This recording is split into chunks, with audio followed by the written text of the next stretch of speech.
नमस्कार दोस्तों, आपका स्वागत है फैंटेसी नॉवल ऑडियो बुक में। आज हम लेकर आए हैं एक रोमांचक और रहस्यमयी कहानी जो आपको कल्पना की एक नई दुनिया में ले जाएगी। शुरू करने से पहले एक महत्वपूर्ण सूचना। इस कहानी के सभी पात्र, स्थान, घटनाएं और नाम पूर्णतः काल्पनिक हैं। इनका किसी वास्तविक व्यक्ति, स्थान या घटना से कोई संबंध नहीं है। यदि कोई समानता पाई जाती है तो वह मात्र संयोग होगी। तो बिना किसी देरी के आइए शुरू करते हैं आज की शानदार कहानी। अध्याय 171, ऋषि होने का अर्थ क्या है। यियून धातु के बक्से के पास गया और उसमें से एक आदिम तीर निकाला।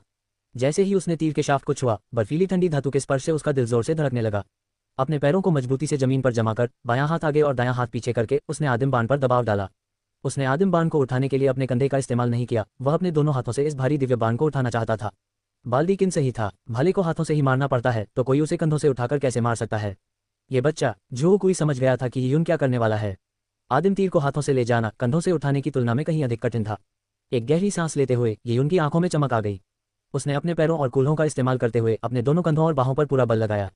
उसने उस क्षण अपनी सारी शक्ति लगा दी। ऊपर यियून की मांसपेशियां फूल गईं और नसें तन गईं। उसने आदिम तीर को ऊपर उठा लिया। ये सचमुच हद से ज्यादा भारी था। यियून ने आदिम तीर के भयानक भार को स्पष्ट रूप से महसूस किया। इसने उसकी बांह की मांसपेशियों को इस कदर खींचा कि वे लगभग फट गईं। शुवानवु सेना के सदस्यों को आदिम तीर को उठाने के प्रयास में करारी हार का सामना करना पड़ा और इसका कारण निराधार नहीं था। इस बच्चे ने वाकई में इसे उठा लिया। जब शुवानवु सेना के सदस्यों ने यह दृश्य देखा तो उनकी पलकें फड़कने लगीं। लेकिन आदिम तीर को उठाना तो बस पहला कदम था। असली चुनौती तो उस दिव्य तीर को बैंगनी टंगस्टन की दीवार में डालना था। हाथ में आदिम तीर लिए यियून ने अपनी भुजाओं को आगे बढ़ाकर आदिम तीर के केंद्र की ओर ले गया। वे यियून की बांह को कांपते हुए देख सकते थे। ऐसा इसलिए था क्योंकि उसकी मांसपेशियां आदिम तीर के जबरदस्त दबाव को सहन नहीं कर पा रही थीं और वे विरोध कर रही थीं। इससे यह साबित हो गया कि यियून अपनी सीमाओं के चरम पर था। अगर यह 1 महीने पहले की बात होती तो यियून के लिए प्राइमल एरो जैसी चीज को उठाना असंभव होता। पर अब यियून के दांतियान के भीतर उसकी ची धीरे धीरे प्रवाहित हो रही थी। यह ऊर्जा आदिम प्रजाति की विनाश की शक्ति से आ रही थी। आदिम प्रजाति की ऊर्जा अत्यंत शुद्ध थी। यियून के रक्त में प्रवेश करते ही इसने यियून को नई ऊर्जा से भर दिया, मानो उसकी अस्थियों का शुद्धिकरण हो गया हो। इस आदिम प्रजाति की ऊर्जा ने मेढक कूद के बाद से ही यियून को शक्ति प्रदान की थी। ये धीरे धीरे यियून के शरीर और रक्त में समाहित हो रही थी। भाई, आपको ढेर सारी शुभकामनाएं। यियून, जाओ। जिनलोंग वेई के सदस्यों ने मुट्ठी भींचकर यियून के लिए जयकारे लगाए। यियून ने बैंगनी रंग की टंगस्टन की दीवार को देखा और दांत भींचकर आगे बढ़ गया। जमीन पर उसके हर कदम से जमीन पर बिछी विशेष टाइलों में जोरदार कंपन पैदा हो रही थी। यियून ने तेजी से आदिम तीर को ऊपर उठाया। उसके दोनों हाथ झटके से आगे की ओर बढ़ गए। धत्तेरे की तेज गड़गड़ाहट के साथ आदिम तीर बैंगनी टंगस्टन की दीवार से टकराया। एक जबरदस्त प्रतिक्षेप बल ने यियून को पीछे की ओर धकेल दिया और उसके शरीर में खून का प्रवाह तेजी से दौड़ने लगा। इतना मुश्किल। बैंगनी रंग की टंगस्टन की दीवार बेहद कठोर थी। प्राइमल एरो केवल आधा फुट की गहराई तक ही उसमें घुस पाया। ये गहराई बैंगनी टंगस्टन की दीवार में प्राइमल एरो को फंसाए रखने के लिए पर्याप्त नहीं थी। इसे छोड़ने से प्राइमल एरो गिर जाएगा। दांत भींचते हुए यियून के माथे पर एक नस उभर आई। वह कुछ कदम पीछे हटा और अपने दोनों हाथों की पूरी ताकत का इस्तेमाल करते हुए उसने आदिम तीर को वापस अंदर फेंक दिया। धत्तेरे की दूसरे झटके से यियून को ऐसा लगा मानो उसके शरीर की सारी मांसपेशियां फट गई हों। पास ही में लोग भय से कांप उठे। यियून ने सचमुच आदिम तीर का प्रयोग करके दीवार को 2 बार भेद दिया था, लेकिन वह दोनों बार असफल रहा। दूसरे प्रहार की तीव्रता पहले प्रहार की तुलना में कम थी। हालांकि इससे तीर अधिक गहराई तक धंसा, फिर भी यह 1 फुट से कम ही था। इस समय तक यियून की मांसपेशियां और नसें चोटिल हो चुकी थीं। वह आगे नहीं बढ़ सकता था। डिंग डांग, प्राइमल एरो जमीन पर गिर गया। यियून की बाहें धीरे धीरे कांप रही थीं। अपनी शक्ति को बढ़ाना रातों रात संभव नहीं है। हालांकि यियून ने वाइल्डनेस डिवाइन हॉल से आदिम प्रजाति की ऊर्जा को आत्मसात कर लिया था, फिर भी वह उन लोगों से कमजोर था जिन्होंने लंबे समय तक अपनी शक्ति का प्रशिक्षण लिया था और बचपन से ही जड़ी बूटियों का सेवन किया था। लिनशिंटोंग जैसे अद्वितीय प्रतिभावान लोगों की तुलना में यह अंतर और भी अधिक था। यियून को स्थिति को समझने के लिए समय चाहिए था। कमजोर। बाल्दीकिन का मूल्यांकन मात्र एक शब्द में था। इस शब्द का प्रयोग यियून सहित 100 लोगों का मूल्यांकन करने के लिए किया गया था। यियून चुप रहा। वह जानता था कि उसने जो ताकत दिखाई उसे सामान्य माना जाता था। शारीरिक गतिविधियों में उनकी सूक्ष्म कुशलता थी, लेकिन ताकत के मामले में उनके पास कोई विशेष योग्यता नहीं थी। फ्लोइंग मरकरी गाउन से प्राप्त प्रशिक्षण मात्र उन्हें उन प्रतिभाशाली व्यक्तियों के बराबर खड़ा करने का कोई कारण नहीं देता था। कुछ क्षणों के लिए माहौल गंभीर हो गया। लंबे मौन के बाद बाल्दीकिन ने कहा, कई साल पहले जब मैं लगभग तुम्हारी ही उम्र का था, तब मैं ताया दिव्य नगरी आया था। मेरा पहला प्रशिक्षण पाठ भी इसी तरह था और उस समय मैं एक भी आदिम तीर को भेदने में सफल नहीं हुआ था। बाल्दीकिन के शब्दों ने कई युवाओं को उस गंजे अधेड़ उम्र के व्यक्ति की ओर सिर उठाने के लिए प्रेरित किया। वह दुबला पतला था और उसके चेहरे पर एक निशान था। पहले की तुलना में अब उसके चेहरे पर कम क्रोध और उदासी झलक रही थी, साथ ही उदासी और कोमलता का भी। प्रशिक्षक किन भी कभी ताया दिव्य नगरी में प्रशिक्षु थे। बाल्दीकिन ने आगे कहा, मेरे नतीजों ने मुझे हतोत्साहित कर दिया, खासकर जब मैंने सेजेस एवेन्यू पर प्राइमल एरो पियर्सिंग का रिकॉर्ड देखा। क्या आपने इस पर ध्यान दिया? सेजेस एवेन्यू पर बहुत सारे रिकॉर्ड प्लेटफॉर्म थे, इसलिए चलते समय वे सब कुछ नहीं देख पाए। उन्होंने अपना सिर हिलाया। बाल्दीकिन ने कहा, बैंगनी टंगस्टन की दीवार में आदिम तीर डालने का एक विशेष रिकॉर्ड है। रिकॉर्ड बनाने के लिए 3 शर्तें हैं। पहली, साधक की आयु 15 वर्ष या उससे कम होनी चाहिए। दूसरी, उनकी साधना का स्तर युआन फाउंडेशन क्षेत्र से नीचे होना चाहिए। तीसरी, आदिम तीर का उपयोग करके तीर डालने के लिए 15 मिनट की समय सीमा है। उस समय आदिम तीर से बैंगनी टंगस्टन की दीवार में 109 बार तीर डालने का रिकॉर्ड बना था। 109, ये सुनकर उन्हें गहरी हैरानी हुई। यह आंकड़ा तो हद से ज्यादा हास्यास्पद था। उन्हें भारी दबाव महसूस हुआ। बाल्दीकिन के वर्णन से जिस व्यक्ति ने प्राइमल एरो का उपयोग करके 109 बार प्रवेश किया, वह संभवतः पर्पल ब्लड क्षेत्र के शिखर पर था।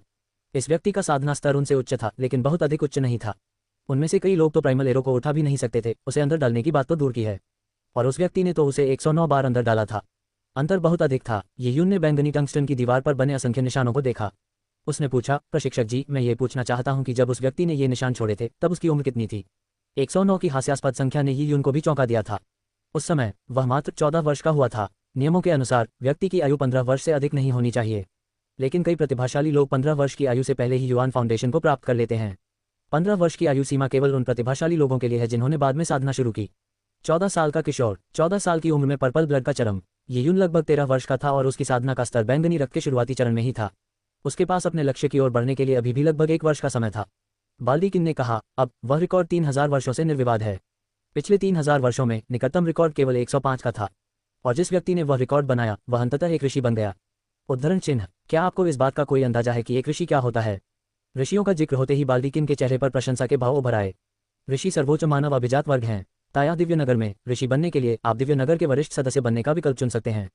ताया के वरिष्ठ सदस्य को ताया दिव्यनगर के संसाधनों पर विशेष नियंत्रण प्राप्त होता है। वे केंद्रीय दिव्य मीनार की 90वीं मंजिल से ऊपर रहते हैं। इसके अनेक लाभ हैं। ताया के बुजुर्गों की संख्या मुट्ठी भर से अधिक नहीं है। पूरे इतिहास में ताया दिव्यनगर के बुजुर्गों की अधिकतम संख्या कभी भी 10 से अधिक नहीं रही है। और पूरे विशाल ताया दिव्य साम्राज्य में शाही परिवार और एकांतवासी परिवारों सहित कई ऋषि हैं, लेकिन उनकी संख्या बहुत अधिक नहीं है। एक ऋषि का जीवनकाल 10,000 वर्ष या उससे अधिक हो सकता है। इस हिसाब से गणना करें तो पूरे ताया दिव्य साम्राज्य में शायद हर 500 वर्षों में एक से अधिक ऋषि नहीं होंगे। लेकिन क्या आप जानते हैं कि ताया डिवाइन सिटी में प्रशिक्षण के लिए कितने नौसिखिए भेजे जाते हैं? आपको शायद आंकड़े पता होंगे। प्रतिवर्ष 2000 प्रशिक्षु होते हैं। प्रत्येक बैच 6 साल बिताता है। इसलिए ताया डिवाइन सिटी में प्रशिक्षण प्राप्त करने वाले युवा अभिजात वर्ग की संख्या औसतन 12,000 बनी रहती है। इस अविचल ताया दिव्य नगरी में साधकों की कोई कमी नहीं है। 6 वर्षों में 12,000 लोग हैं, 60 वर्षों में 120,000। तो 500 वर्षों में क्या होगा? 10 लाख लोग होंगे, और ये लोग ताया दिव्य साम्राज्य के चारों ओर से आए हुए कुलीन वर्ग के लोग हैं।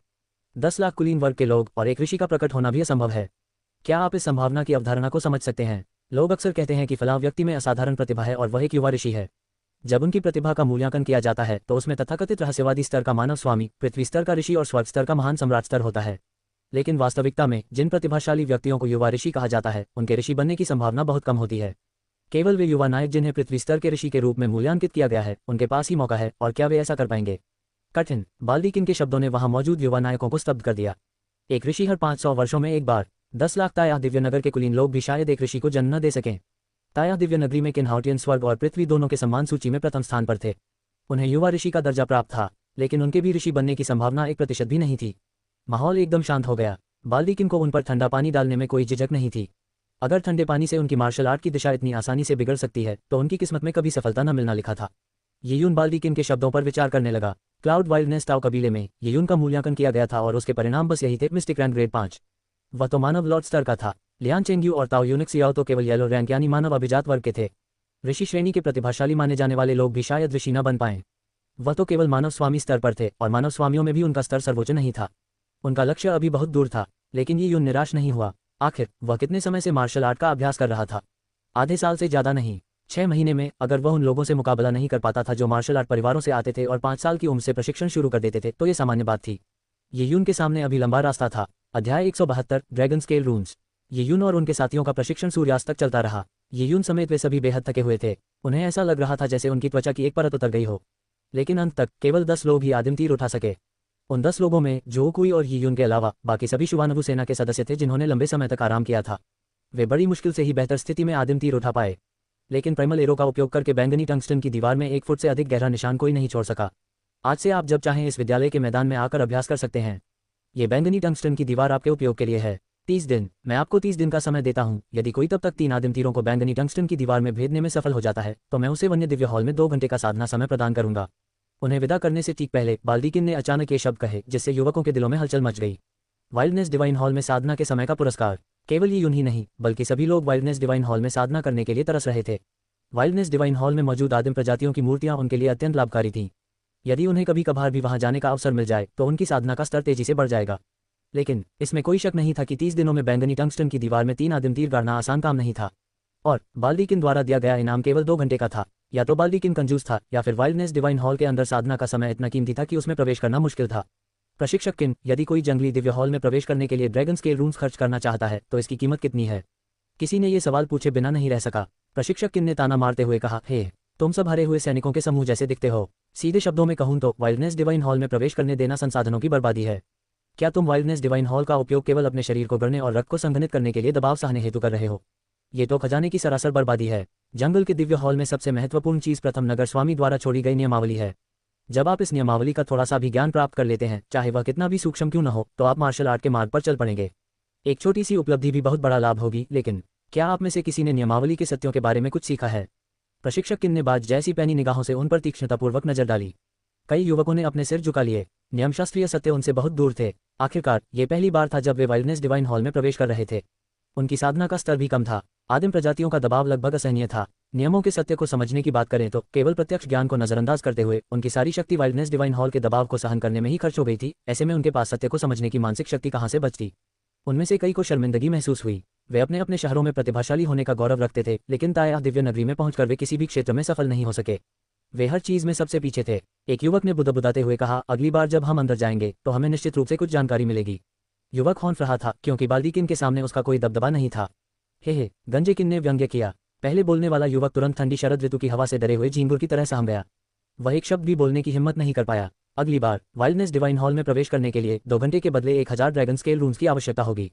अगली बार कब होगी इसका कोई अंदाजा नहीं। बोलने से पहले 1000 ड्रैगन स्केल रून्स अर्जित करें। बोलने वाले युवक ने अपनी गर्दन सिकोड़ ली। उसने गंजे आदमी को जवाब देने की हिम्मत नहीं की। 1000 ड्रैगन स्केल रून्स, हमें नहीं पता कि उनकी कीमत कितनी होगी। 1000 ड्रैगन स्केल रून्स कमाना कितना मुश्किल है? एक युवक ने पूछा। यीयुन ने सोचा और पूछा, प्रशिक्षक किन, क्या मैं जान सकता हूं कि ड्रैगन स्केल रून्स अर्जित करने के सबसे तेज तरीके क्या हैं?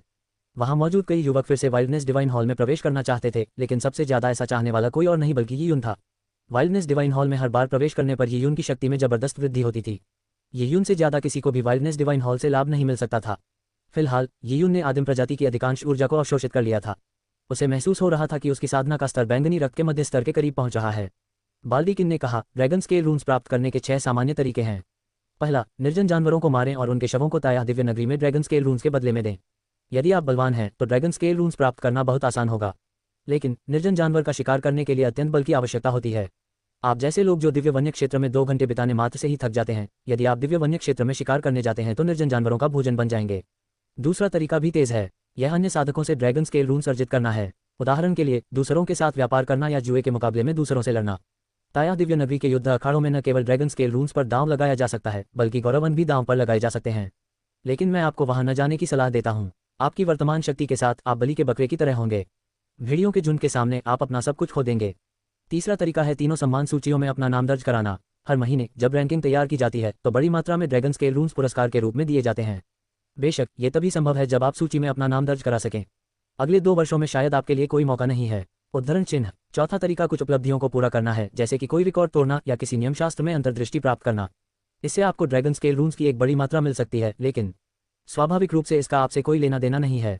5वां तरीका है अपने प्रशिक्षक से पुरस्कार प्राप्त करना। लेकिन क्या आपको लगता है कि आपकी योग्यताओं को देखते हुए मैं आपको किसी ड्रैगन स्केल रून से पुरस्कृत करूंगा?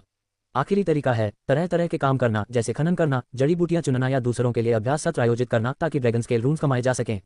यह तरीका बेशक धीमा है, लेकिन इसका फायदा यह है कि जब तक आप इंसान हैं आप इसे कर सकते हैं। बाल्डीकिन के शब्दों में तुम लोग कमजोर हो का भाव साफ झलक रहा था। ये सुनकर युवा नायक स्तब्ध रह गए। अंत में सबसे आम 6 तरीकों में से ड्रैगन स्केल रून्स प्राप्त करने के पहले 5 तरीकों का उनसे कोई लेना देना नहीं था। उन्हें लगा कि बाल्डीकिन उन्हें उन तरीकों के बारे में केवल अपने मनोरंजन के लिए बता रहा था। सबसे उपयुक्त मार्ग अंतिम वाला था, जो सबसे कम तकनीकी था और जिसमें विविध प्रकार के काम शामिल थे। ड्रैगन स्केल रून्स अर्जित करने में काफी समय लग रहा था और यह अच्छा संकेत नहीं था। ताया दिव्य नगरी में साधना करने से पहले उन्हें कई तरह के काम करने पड़ते थे, लेकिन अपने प्रशिक्षण के लिए उन्हें कई तरह के काम करने पड़ते थे। आखिरकार ये ताया दिव्य नगरी थी जो योद्धाओं का नगर था। यहाँ न तो सामान्य मनुष्य थे और न ही कमजोर योद्धा। तो फिर शहर के बाकी छोटे मोटे काम करने के लिए कौन बचा था? जाहिर है वही लोग, क्योंकि ताया दिव्य शहर में शायद वही सबसे कमजोर लोग थे। तो प्रशिक्षक किन, मैं एक प्रश्न पूछना चाहता हूँ। यदि हम विविध कार्य करें तो हम एक दिन में कितने ड्रैगन स्केल रून्स बना सकते हैं? एक युवक ने यह प्रश्न पूछे बिना नहीं रह सका। यह इस बात पर निर्भर करता है कि आप क्या करते हैं। आमतौर पर यह प्रतिदिन लगभग 20 के आसपास होता है। प्रशिक्षक किन के शब्दों को सुनकर वहां मौजूद युवाओं को ऐसा लगा मानो उनके दिल कीचड़ से सने खुरों वाले लगभग सींग वाले 10,000 जानवरों की भगदड़ में फंस गए हों। लगभग 20 प्रतिदिन। तो क्या उन्हें वाइल्डनेस डिवाइन हॉल में 2 घंटे बिताने से पहले 1 या 2 महीने बचाने की जरूरत नहीं होगी? ये तो मजाक ही होगा। वे जानते थे कि ताया दिव्य नगरी में साधना के कई संसाधन मौजूद हैं और वे केवल वन्य दिव्य हॉल तक ही सीमित नहीं हैं। ड्रैगन स्केल रून के अन्य उपयोग भी थे। ताया दिव्य नगरी के 90% साधना संसाधनों को खरीदने के लिए ड्रैगन स्केल रून्स की आवश्यकता थी। उनके लिए वाइल्डनेस डिवाइन हॉल में प्रवेश करने के लिए अपने सभी ड्रैगन स्केल रून्स को बचाने के लिए खाना पीना छोड़ना असंभव था। इसमें कोई आश्चर्य नहीं कि बाल्दीकिन ने कहा था, इस बात की कोई गारंटी नहीं है कि अगली बार कब मौका मिलेगा। अगर वे इसी तरह चलते रहे तो उनका वाइल्डनेस डिवाइन हॉल से कोई संबंध न होना तय था। और यह स्पष्ट था कि ताया दिव्य नगरी में अन्य बहुमूल्य साधना संसाधन थे जो वन्य दिव्य हॉल के समान थे। उन्हें प्राप्त करने के लिए उन्हें हजारों या दसियों हजारों ड्रैगन स्केल रून्स की आवश्यकता थी। मैं समझ गया। इसीलिए नौसिखियों को ताया दिव्य नगरी में प्रवेश करने पर 2 घंटे का साधना समय वाइल्डनेस डिवाइन हॉल में दिया जाता है। ये नौसिखियों को यह बताने के लिए है कि ताया दिव्य नगरी शुभ चीजों से भरी हुई है। यदि आप में क्षमता है तो आकर इसे प्राप्त करें। इसका उद्देश्य नौसिखियों का मनोबल बढ़ाना है। वे यह उम्मीद नहीं कर रहे हैं कि नौसिखिए उन 2 घंटों में नगर के संस्थापक स्वामी के सैद्धांतिक सत्यों की कोई समझ हासिल कर लेंगे। ये यून समझ गई। ताया दिव्य नगरी में विभिन्न नियम बनाने वाले व्यक्ति ने इस पर बहुत सोच विचार किया था। कई युवा नायक अब थोड़े निराश हो गए थे। हे, क्या तुम्हें लगता है कि ताया दिव्य नगरी के संसाधन तुम्हारे लिए तैयार हैं? ताया दिव्य नगरी में इतने सारे साधक हैं, यहाँ उच्च स्तरीय संसाधन सीमित हैं, तो उनका आवंटन कैसे संभव है? ताया दिव्य नगरी में जबरदस्त ध्रुवीकरण है। यहाँ के 10% से भी कम विशेषज्ञ 90% संसाधनों पर कब्जा रखते हैं।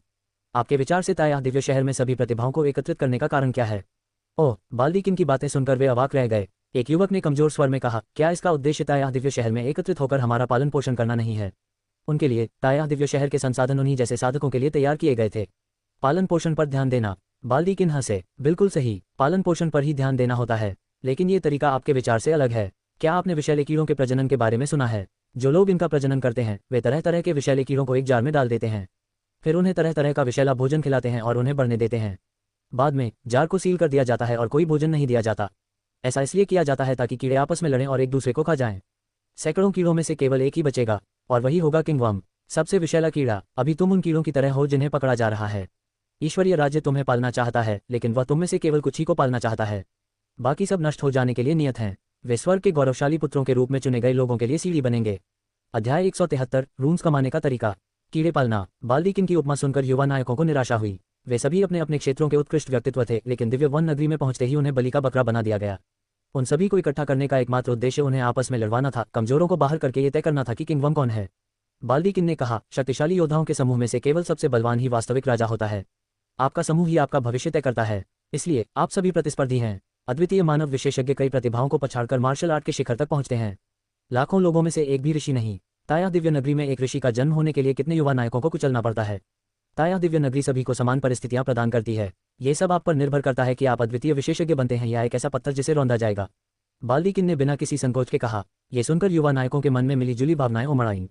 सफलता हजारों कंकालों की नींव पर बनी थी। कोई भी दूसरों के लिए एक सीढ़ी नहीं बनना चाहता था जिस पर दूसरे लोग रौंद सकें। तुरंत ही कई युवाओं को खतरे का एक भयावह एहसास हुआ।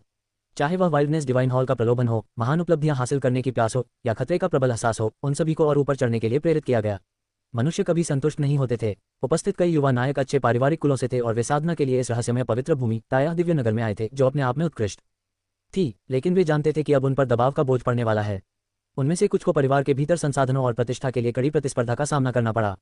कुछ को परिवार की समृद्धि का भारी बोझ उठाना पड़ा। वे कैसे बलि का बकरा बन सकते थे? उन पर जो दबाव था वह राज्य के चुनाव से पहले लियान चेंग्यू द्वारा झेले गए दबाव से कम नहीं था। दिव्य साम्राज्य के हर कोने से आए अधिकांश युवा नायकों को ड्रैगन स्केल रून्स अर्जित करने के लिए तरह तरह के काम करने पड़ते थे।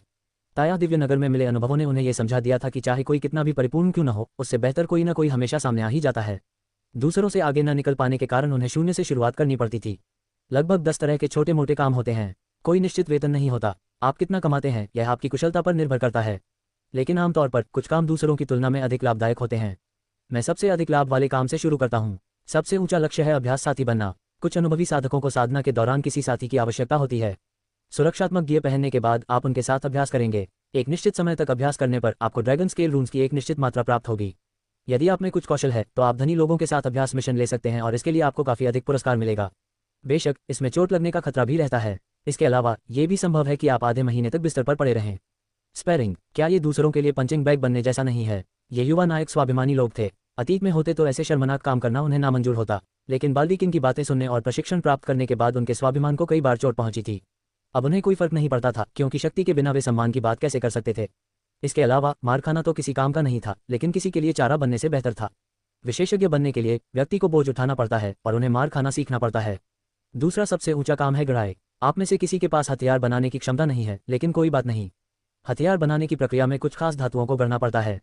गढ़ाई के हथौड़े का इस्तेमाल करके आपको इसे 10 लाख बार या उससे भी ज्यादा गढ़ना होगा। अगर आपको लगता है कि आप में जरूरी असाधारण ताकत है तो आप यह मिशन पूरा कर सकते हैं। तीसरा काम दीवारों की गश्त करना और दीवारों पर लगे तोपखानों का रखरखाव करना है। यह एक चुनौतीपूर्ण काम है जिसके लिए आपको गोलाबारी प्रणालियों की जानकारी होनी चाहिए।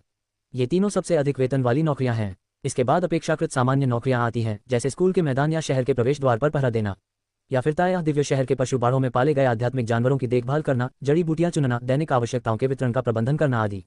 अंतिम कुछ कार्य आमतौर पर महिलाओं द्वारा किए जाते हैं। बाल्दीकिन ने विभिन्न नौकरियों का परिचय देना समाप्त किया। उन्हें सुनकर कई युवाओं को लगा कि पहली 3 नौकरियां कहीं अधिक भरोसेमंद हैं। पहला काम, जिसमें उन्हें मार खानी पड़ती थी, सुनने में अच्छा नहीं लगता था, लेकिन किसी माहिर खिलाड़ी से अभ्यास करने से उन्हें दूसरे खिलाड़ी के आक्रामक कौशल सीखने का मौका मिलता था। मार से बचकर और मार खाकर वे माहिर खिलाड़ी से लड़ने का अनुभव हासिल कर सकते थे। इसके अलावा वेतन भी अच्छा था, इसलिए ये सबसे उपयुक्त काम था। मैं पहले वाले के लिए आवेदन करूंगा। मैं भी पहले पद के लिए आवेदन करूंगा, एक स्पैरिंग पार्टनर के रूप में। वहां मौजूद युवाओं ने तुरंत अपनी इच्छा व्यक्त की। बाल्दीकिन की याददाश्त अच्छी थी और उन्हें सभी के आवेदन याद थे। मैं दूसरे वाले के लिए आवेदन करूंगा, गढ़ाई के लिए। मेरी ताकत काफी अच्छी है। कुछ लाख बार प्रहार करने से मेरी ताकत और भी बढ़ जाएगी। तब तक मुझे विश्वास नहीं होगा कि मैं आदिम तीरों से इस बैंगनी टंगस्टन की दीवार को 40-50 बार भेद नहीं पाऊंगा। जो कुई ने अपनी आस्तीनें ऊपर चढ़ाते हुए धीमी दबी हुई आवाज में कहा। वह भी अच्छे परिणाम पाने के लिए अपनी पूरी ताकत लगाना चाहता था। उसे एक ही दिन में बहुत बड़ा झटका लगा था। मैं पहले मुकाबले के लिए आवेदन करूंगा, सोंग जिजुन ने कहा। समूह में मौजूद लोगों के बीच वह दबाव महसूस कर सकता था। हालांकि बाल्दीकिन ने उन्हें कमजोर बताया था, लेकिन उनकी तुलना में सोंग जिजुन आधे से ज्यादा लोगों से कमजोर था। विविध प्रकार के काम करने के लिए भी कड़ी प्रतिस्पर्धा थी। अपना फैसला लेने के बाद सोंग जिजुन ने गंजेकिन के साथ साथ यीयुन की ओर देखा। इस बिंदु तक यीयुन का प्रदर्शन सबसे उत्कृष्ट था। हालांकि बाल्दीकिन इससे बहुत प्रभावित नहीं हुए थे, लेकिन उन्हें विश्वास था कि 6 साल के प्रशिक्षण के बाद यीयुन अवश्य ही उत्कृष्ट प्रदर्शन करेंगे। हालांकि पहले साल में यीयुन का शीर्ष 1000 में प्रवेश करना असंभव था, लेकिन 3 साल के भीतर शीर्ष 1000 में पहुंचने की उनमें अपार संभावनाएं थीं। बाल्दीकिन की भी यही इच्छा थी कि वह कोई प्रतिभा विकसित कर सके। यीयुन ने थोड़ी देर सोचा और मुस्कुराते हुए कहा, मैं जड़ी बूटी चुनने के लिए आवेदन करूंगी। उद्धरण चिन्ह। यीयुन के सरल वाक्य ने वहां मौजूद युवा नायकों को चौंका दिया। जड़ी बूटी चुनना। बाल्दीकिन ने भी अपनी भौहें थोड़ी ऊपर उठाईं। उनके द्वारा भर्ती किए गए छात्रों में से बहुत कम ने जड़ी बूटी चुनने के लिए आवेदन किया था और वे सभी महिलाएं थीं। आखिरकार महिलाएं केवल दूसरी महिलाओं की ही साथी बन सकती थीं। अगर बहुत सारी साथी हो जाती तो पुरुष लोहार जैसे दूसरे काम कर सकते थे। लोहार का काम महिलाओं के लिए उपयुक्त नहीं था। इसी तरह गश्त लगाना और तोपों की रखवाली करना आमतौर पर लड़कियों का काम नहीं होता था। इसलिए जो लड़कियां लड़ाकू साथी नहीं बन सकी, वे जड़ी बूटियां चुनने, आत्मा राक्षसों की देखभाल करने और सामग्री वितरित करने जैसे कामों में लग गईं। लेकिन यीयुन, जिसके बारे में बाल्दीकिन को लगता था कि उसमें अच्छे भविष्य की संभावनाएं हैं, जड़ी बूटियां चुनना चाहती थी। इसलिए अन्य युवा नायकों ने यीयुन को अजीब नजरों से देखा। क्या यह आदमी काफी ताकतवर नहीं है? अपनी क्षमताओं के दम पर वह मुक्केबाजी या लोहारगिरी दोनों में अच्छा प्रदर्शन कर सकता था। फिर वह जड़ी बूटियां क्यों चुन रहा है?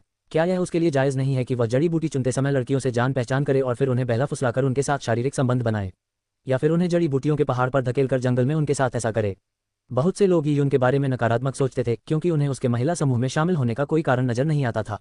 जड़ी बूटी चुनना, क्या आप पक्का हैं? गंजेकिन ने यीयुन की आंखों में देखते हुए उम्मीद जताई कि यीयुन अपना फैसला बदल देगा। हाँ, मुझे पूरा यकीन है। यीयुन ने सिर हिलाया। बाल्दीकिन ने अपनी आंखें सिकुड़ी, मानो उसने यीयुन के शरीर से कुछ देखा हो। आज मैं नामों की सूची जमा कर दूंगा। एक बार जमा हो जाने के बाद अगले 3 महीनों तक इसमें कोई बदलाव नहीं किया जा सकता। जड़ी बूटियां चुनने से न केवल ड्रैगन स्केल रून्स बनाने में समय लगता है, बल्कि इससे आपकी ताकत बढ़ाने में भी कोई खास मदद नहीं मिलती। मैं आपसे एक बार फिर पूछता हूँ, क्या आप वाकई जड़ी बूटियां चुनना चाहते हैं? मुझे पूरा यकीन है, यीयुन ने शांत और दृढ़ता से जवाब दिया। आसपास के लोग अवाक रह गए। ये स्पष्ट था कि बाल्दीकिन यीयुन के इतना कुछ कहने के लिए उनका आभारी था, लेकिन यीयुन ने आभार व्यक्त नहीं किया। प्रशिक्षक किन ने भौहें चढ़ाईं। अंत में उन्होंने सिर हिलाया।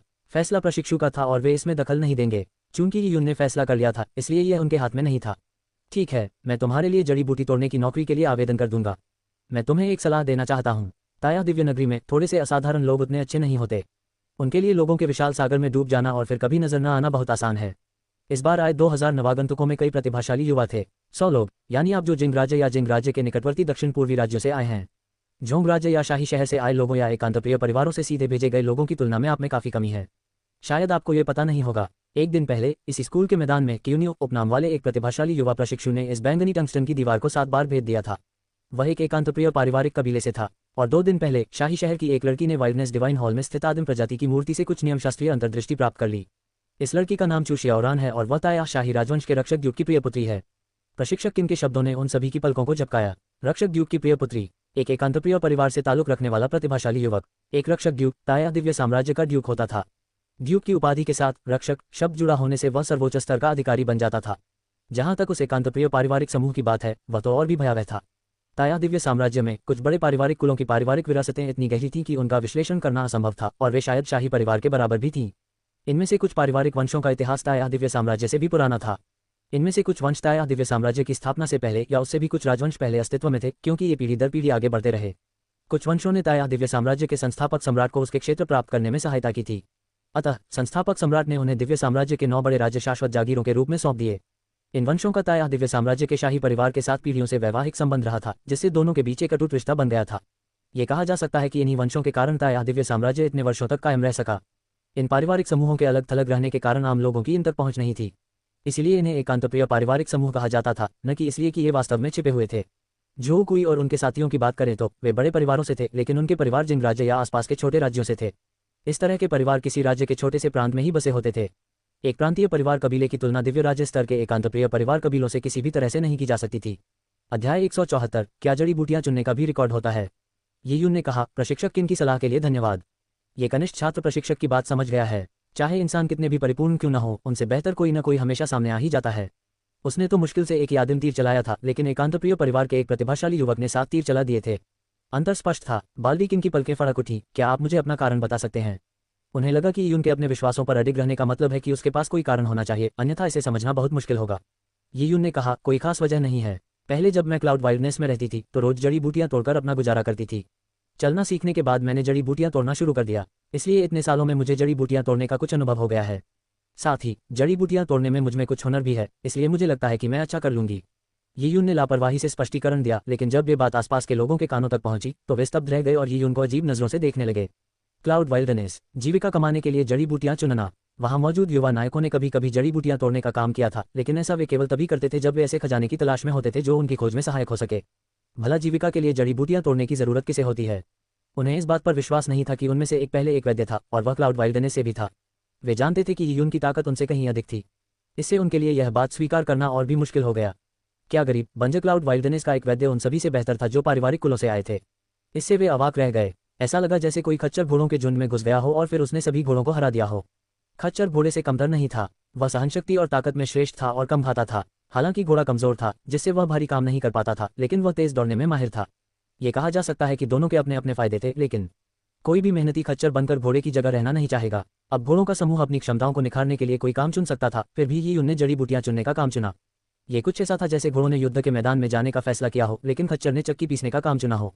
और इसका कारण ये था कि उसने क्लाउड वाइल्डनेस में ये काम किया था और यह उसका पेशा था। इसके अलावा उसने ये भी कहा कि उसे जड़ी बूटियां चुनने में प्रतिभा है। इससे वे असमंजस में पड़ गए कि हंसें या रोएं। जड़ी बूटी चुनने में भला कौन सी प्रतिभा होती है? भला कौन जड़ी बूटी नहीं चुन सकता? ये लड़का, ये क्या हो रहा है? जो कोई ने यीयुन को घूरते हुए देखा। उसका यीयुन से कुछ बार मुकाबला हो चुका था और आखिरी राउंड में हारने के अलावा बाकी 2 बार वो हार चुका था। वो यीयुन की ताकत से वाकिफ था, इसलिए उसे जिज्ञासा हो रही थी। उसकी बातों पर ध्यान मत दीजिए भाई कोई। मुझे लगता है कि इस लड़के को देहाती होने का शौक लग गया होगा। विशाल जंगल से आने वाले लोगों की सोच कुछ अलग ही होती है। उद्धरण चिन्ह, बूढ़े शियोंग सही कह रहे हैं भाई कोई। चूंकि हम ताया दिव्य नगरी में आ गए हैं, हमें अपनी शक्ति बढ़ाने के लिए जल्दी से ड्रैगन स्केल रूम्स इकट्ठा करने होंगे। इस तरह हम शिकार पर जा सकते हैं या अन्य जोखिम भरे लेकिन लाभप्रद काम कर सकते हैं। जड़ी बूटियां इकट्ठा करना ड्रैगन स्केल रूम्स इकट्ठा करने का तेज तरीका कैसे हो सकता है? ये लड़का यीयुन हमसे थोड़ा ज्यादा ताकतवर हो सकता है, लेकिन चूंकि वह बर्बादी का रास्ता अपनाना चाहता है, इसलिए उसे कोई नहीं रोक सकता। शायद बाद में वह लोगों के सागर में डूब जाएगा और वह हमारे लिए कुचलने के लिए एक सीढ़ी बन जाएगा। शिवानवु सेना के लोगों ने चुपके से अपनी बात रखी। वे यीयुन के लिए बिल्कुल अजनबी थे, इसलिए उन्होंने ज्यादा कुछ नहीं कहा। दरअसल अगर कोई मूर्खतापूर्ण फैसला लेता तो वे सब खुश होते, क्योंकि वे सब एक दूसरे के प्रतिद्वंदी थे। बाल्डीकिन ने सिर हिलाया। आखिरकार उन्होंने यीयुन को मनाने की कोशिश छोड़ दी। उन्होंने कहा, तो फिर अपना ख्याल रखना। हर साल नए रंगरूटों में से कुछ असाधारण होते हैं। 2 साल में क्यून्यू और चूशियाओरान वही यान कियान और याओ दाओ बन जाएंगे जिन्हें तुमने पहले देखा था। उन दोनों के पास 1 साल के भीतर स्वर्ग या पृथ्वी के सम्मान सूची में शीर्ष 1000 स्थानों में प्रवेश करने का मौका है, लेकिन तुम्हारा क्या? शीर्ष 1000 में प्रवेश करने में कितना समय लगेगा? और क्या तुम ताया दिव्य नगर छोड़ने से पहले शीर्ष 1000 में प्रवेश कर पाओगे? ये शब्द कहकर बाल्डीकिन चला गया। बाल्डीकिन ने कहा था कि जो कोई भी ताया दिव्य शहर में शीर्ष 1000 स्थानों में प्रवेश करने में सफल होगा, उसे दिव्य साम्राज्य के भीतर विभिन्न बड़े गुटों का ध्यान प्राप्त होगा। 1 साल में शीर्ष 1000 में प्रवेश करने का मतलब था कि 2 साल में शीर्ष 200 में प्रवेश करना आसान था। 3 साल में ये शीर्ष 50-60 में पहुंच जाता। 6 साल बाद ताया डिवाइन सिटी छोड़ने पर उनके शीर्ष 5 या शीर्ष 3 में प्रवेश करने की संभावना थी, यहाँ तक कि वे पहले स्थान पर भी आ सकते थे। ताया डिवाइन सिटी के सम्मान सूची में प्रथम स्थान पाना बहुत बड़ी बात लग रही थी। उस स्थान पर आने वाला व्यक्ति याओ दाओ और यान कियान से बिल्कुल अलग था। और याओ दाओ और यान कियान ऐसे लोग थे जिनसे वे इतनी दूर निकल चुके थे कि उन्हें पकड़ना उनके लिए नामुमकिन था। अंतर स्पष्ट था। यीयुन ने दूसरों की राय को अनसुना कर दिया। खाना खाने के बाद वह सीधे अपने निवास स्थान पर लौट गया। उसने ध्यान लगाना शुरू किया और धीरे धीरे अपने शरीर को आदिम प्रजाति के सार के साथ विलीन होने दिया। एक रात के बाद जब आसमान उजाला हुआ तब भी ताया दिव्य नगर कोहरे से ढका हुआ था। ये यून ने नहाने धोने के बाद अपनी नौकरी पर जाने की तैयारी की। सोंग जिजुन भी सामने आ गए। दोनों एक दूसरे के काफी करीब रहते थे। आज सोंग जिजुन ने एक साधारण बंद शर्ट पहन रखी थी और वह एक धनी युवा मालिक की तरह कम और थोड़ा देहाती लग रहा था। ये यून, जड़ी बूटियां चुनना तो सरासर बेकार है। तुम्हारी उम्र में तुम्हारी फुर्ती मैंने अपनी पूरी जिंदगी में इतनी बेहतरीन कभी नहीं देखी। सोंग जिजुन अभी भी ये यून के इस फैसले से पूरी तरह हैरान था। एक स्पैरिंग पार्टनर होने का सबसे महत्वपूर्ण पहलू हमलों के प्रति प्रतिरोधक क्षमता रखना नहीं था। भले ही आप हमलों के प्रति प्रतिरोधक क्षमता रखते हो, कई बार चोट लगने के बाद आप हार ही जाएंगे। सबसे शक्तिशाली स्पैरिंग पार्टनर वह होता था जो हमलों से बच सके और खुद को सुरक्षित रख सके। ये यून सूक्ष्मता के उच्च स्तर पर पहुंच चुका था, जिसका अर्थ था कि वह एक कुशल अभ्यासी साथी के रूप में बहुत लाभ उठा सकता था। सोंग जिजुन वास्तव में बहुत ईर्ष्या कर रहा था, लेकिन अभी यून जड़ी बूटियां चुनने जा रहा था जो एक अनमोल खजाने की बर्बादी थी। क्या तुम सचमुच मेरे पीछे आने के बारे में नहीं सोच रही हो? सोंग जिजुन को अभी भी ये यून के फैसले पर कुछ अफसोस था। नहीं, ये यून मुस्कुराए और सोंग जिजुन को हाथ हिलाकर अभिवादन किया। सोंग जिजुन ने सिर हिलाते हुए कहा, छोड़ो इसे, तुम्हारे अपने फैसले हैं। हो सकता है मेरे विचार तुम्हें पसंद न आए। जब से ये यून ने मिनट सबटलिटी की सफलता के शिखर को छुआ था, सोंग जिजुन ये यून के बहुत बड़े प्रशंसक थे। हालांकि ये यून का फैसला थोड़ा अटपटा था, सोंग जिजुन का मानना था कि इसके पीछे उनके कुछ कारण जरूर होंगे। 15 मिनट बाद ये यून अपने कार्यस्थल पर पहुंच गया। विभिन्न प्रकार के विविध कार्यों के अपने अपने स्थान निर्धारित थे। क्योंकि मुक्केबाजी बहुत लोकप्रिय थी, इसलिए आवेदकों की संख्या में अत्यधिक वृद्धि हुई और लंबी कतार लग गई। लेकिन जड़ी बूटियां चुनने का काम कहीं अधिक शांत था। ये यून जब अपने गंतव्य पर पहुंचा तो उसने देखा कि कुछ लड़कियां आराम से जड़ी बूटियों को व्यवस्थित कर रही थीं। जब इन लड़कियों ने ये यून को देखा तो वे थोड़ी हैरान रह गईं। जब उन्होंने देखा कि ये यून नौसिखिए की वर्दी में है तो ये स्पष्ट हो गया कि वह ताया दिव्य नगरी में अभी अभी दाखिल हुआ एक नौसिखिया है। एक लड़के का नौसिखिए के रूप में जड़ी बूटियां चुनना अविश्वसनीय था। जो लड़के कभी कभार जड़ी बूटी चुनने आते थे उन्हें अक्सर कुछ चोटें लग जाती थीं, जिसके परिणामस्वरूप वे कुश्ती या लोहार का काम करने के लिए अयोग्य हो जाते थे, इसलिए वे जड़ी बूटी चुनने आते थे। ये यून ने लड़कियों की अनदेखी की और अपना नाम बताया, जिसके बदले में उसे एक दवाइयों की टोकरी, जड़ी बूटियों को रखने के लिए एक जेड बॉक्स और जड़ी बूटी वाले पहाड़ का नक्शा मिला। वहां की प्रभारी एक 30 साल की महिला थी जिसका उपनाम वांग था। ये यून के आने से वह उदासीन थी और बस अपने दर्पण में देखती रही। वह अपने बालों की लत से खेलती रही, लेकिन वह कभी भी अपने बालों की किसी भी स्थिति से संतुष्ट नहीं होती थी। जड़ी बूटी चुनने की प्रभारी होने के बावजूद वह स्वयं महसूस करती थी कि जड़ी बूटी चुनना एक निष्फल व्यवसाय है। ये यून को इतनी कम उम्र में समय बर्बाद करते देख उसके मन में ये यून के लिए कोई अच्छी भावना नहीं थी। वह, ये बहन, क्या मैं पूछ सकता हूं कि इस कनिष्ठ छात्रा द्वारा चुनी गई जड़ी बूटियों के बदले में कितने ड्रैगन स्केल रून्स का आदान प्रदान किया जाता है? वांग लड़की ने ये यून की तरफ एक नजर डाली और अपना दर्पण नीचे रख दिया। शायद इसलिए क्योंकि ये यून ने बहन कहकर उसे अच्छा महसूस कराया था, इसीलिए जड़ी बूटियां चुनने आई इस आलसी बच्ची के लिए उसके मन में थोड़ी सहनशीलता आ गई थी। उसने ये यून पर एक पुस्तिका फेंकी और कहा, ये जड़ी बूटियों और ड्रैगन स्केल्स की विनिमय तालिका है, इसे खुद देख लो। ये यून ने मैनुअल उठाया और पहला पन्ना पलटा। पहले पन्ने पर लिखे शब्द देखकर ये यून चौंक गई। पहले पृष्ठ पर लिखा था, किंगली वर्ष 82 में झोंगी ने 60 दिनों में 630 पाउंड जड़ी बूटियां एकत्र की और 19,260 ड्रैगन स्केल रून्स प्राप्त किए। उन्होंने पूर्वजों के रिकॉर्ड तोड़ दिए। ये रिकॉर्ड आने वाली पीढ़ियों को प्रेरित करने के लिए है। रिकॉर्ड? ये तो हो ही नहीं सकता। जड़ी बूटियां चुनने जैसे मामूली काम का भी रिकॉर्ड होता है। झोंगी ने 60 दिनों में जड़ी बूटियां चुनने का रिकॉर्ड तोड़ दिया। अध्याय 175 लोहो एसोसिएशन। ये यून को बेवजह परेशान होते देख वांग महिला ने गुस्से में कहा, रिकॉर्ड होना क्या अजीब बात है। हालांकि जड़ी बूटी चुनने का कोई भविष्य नहीं है, लेकिन जो लोग किसी एक काम में मेहनत करते हैं और उसमें माहिर हो जाते हैं उन्हें दिव्य नगरी पहचान कर पुरस्कृत करती है। दिव्य नगरी में हर उस चीज़ का रिकॉर्ड होता है जिसे मापा जा सकता है, यहाँ तक कि जाली चीज़ें बनाने जैसी चीज़ों का भी। जहाँ तक जड़ी बूटी चुनने के रिकॉर्ड की बात है, वह 2-3 हज़ार साल पहले का है। जो भी इस रिकॉर्ड को तोड़ता है उसे एक बार में 10,000 ड्रैगन स्केल रून्स और एक ग्लोरी पॉइंट का इनाम मिलता है। 10,000 ड्रैगन स्केल रून्स और एक गौरव अंक। ये यून की आंखें चमक उठीं। 10,000 ड्रैगन स्केल रून्स उसके लिए वाइल्डनेस डिवाइन हॉल में 20 घंटे तक साधना करने के लिए पर्याप्त थे। इसके अलावा एक गौरव बिंदु भी था। ये और भी महत्वपूर्ण था। ताया दिव्य नगरी की सबसे कीमती चीजें केवल गौरव बिंदुओं के माध्यम से ही बदली जा सकती थीं। पूरे ताया दिव्य शहर में 95% साधक अपने पूरे 6 वर्षों में एक भी गौरव अंक प्राप्त नहीं कर पाते हैं। इससे पता चलता है कि गौरव अंक हासिल करना कितना मुश्किल था। दिव्य नगरी में एक साधारण योद्धा के लिए गौरव अंक एक अप्राप्य वस्तु थे। किसी रिकॉर्ड को तोड़ने पर बड़ा इनाम मिलता था, भले ही वह कोई मामूली सा रिकॉर्ड ही क्यों न हो, फिर भी वह असाधारण था। ये यून ने उत्साह से अपने अंगूठे और तर्जनी से पन्नों को पकड़ा और एक एक करके पन्ने पलटे। ताया डिवाइन सिटी हर्बल माउंटेन द्वारा उत्पादित जड़ी बूटियों को बहुत स्पष्ट श्रेणियों में वर्गीकृत किया गया था। सबसे आम जड़ी बूटियों को स्वर्ग, पृथ्वी, रहस्यमय और पीला रंग दिया गया था। सबसे अधिक पाई जाने वाली जड़ी बूटियां मिस्टिक या येलो रैंक की थीं। ड्रैगन स्केल रून्स की संबंधित मात्रा अपेक्षाकृत कम थी। पृथ्वी श्रेणी की जड़ी बूटियों तक पहुंचने पर चीजें आश्चर्यजनक हो गईं। एक जड़ी बूटी के बदले में बड़ी मात्रा में ड्रैगन स्केल रून्स प्राप्त किए जा सकते थे, लेकिन पृथ्वी श्रेणी की जड़ी बूटियां मिलना मुश्किल था। आगे बढ़ने पर स्वर्ग श्रेणी की जड़ी बूटियां मिलती थीं, जैसे फीनिक्स के पंख या यूनिकॉर्न के सींग। बस एक बार भाग्यशाली होने पर कोई भारी मात्रा में ड्रैगन स्केल रून्स प्राप्त कर सकता था। झोंग भी, जिसने कई साल पहले जड़ी बूटी चुनने का रिकॉर्ड तोड़ा था, ने 2 महीनों में 19,000 से अधिक ड्रैगन स्केल रून्स प्राप्त किए क्योंकि उसने कुछ स्वर्ग श्रेणी की जड़ी बूटियां चुनी थीं। लेकिन स्वर्ग में स्थान पाने वाली जड़ी बूटियां सर्वोच्च स्थान पर नहीं थीं। इससे ऊपर आदिम जड़ी बूटियां, अमर जड़ी बूटियां, मौलिक जड़ी बूटियां और दिव्य औषधियों की अन्य विभिन्न किस्में थीं। इन जड़ी बूटियों का मूल्य अविश्वसनीय था, लेकिन इस मैनुअल में इनका कोई उल्लेख नहीं था। ओह, प्राचीन जड़ी बूटियों के लिए दिए गए पुरस्कारों का कोई रिकॉर्ड क्यों नहीं था? क्या इसका कारण ये था कि ताया दिव्य नगरी के साधकों को उन्हें चुनने का मौका ही नहीं मिला? अगर ऐसा होता तो अगर किसी को प्राचीन जड़ी बूटियां मिल जाती तो पुरस्कार कैसे दिए जाते? यीयून ने इस बारे में सोचा और वांग नाम की महिला से पूछा, ये जूनियर पूछना चाहता है। अगर यह जूनियर जड़ी बूटी चुनने का रिकॉर्ड तोड़ देता है तो क्या मैं सेज एवेन्यू पर अपना नाम लिखवा पाऊंगा? यीयून की पूछताछ सुनकर वांग महिला अधीर हो गई। उसने यीयून को एक ऐसी नज़र से देखा जिसका अर्थ था, क्या इसका तुमसे कोई लेना देना है? उन्होंने अपने धैर्य की परीक्षा लेते हुए कहा, जिन लोगों का नाम सेज एवेन्यू पर अंकित हो सकता है, उन्होंने एक कठिन काम पूरा किया है जिसने उनकी ताकत का प्रदर्शन किया है। ये दर्शाता है कि उनके पास भविष्य में एक संत बनने का मौका है। जहां तक जड़ी बूटी चुनने जैसे कामों की बात है, ये किसी की ताकत को नहीं दर्शाते।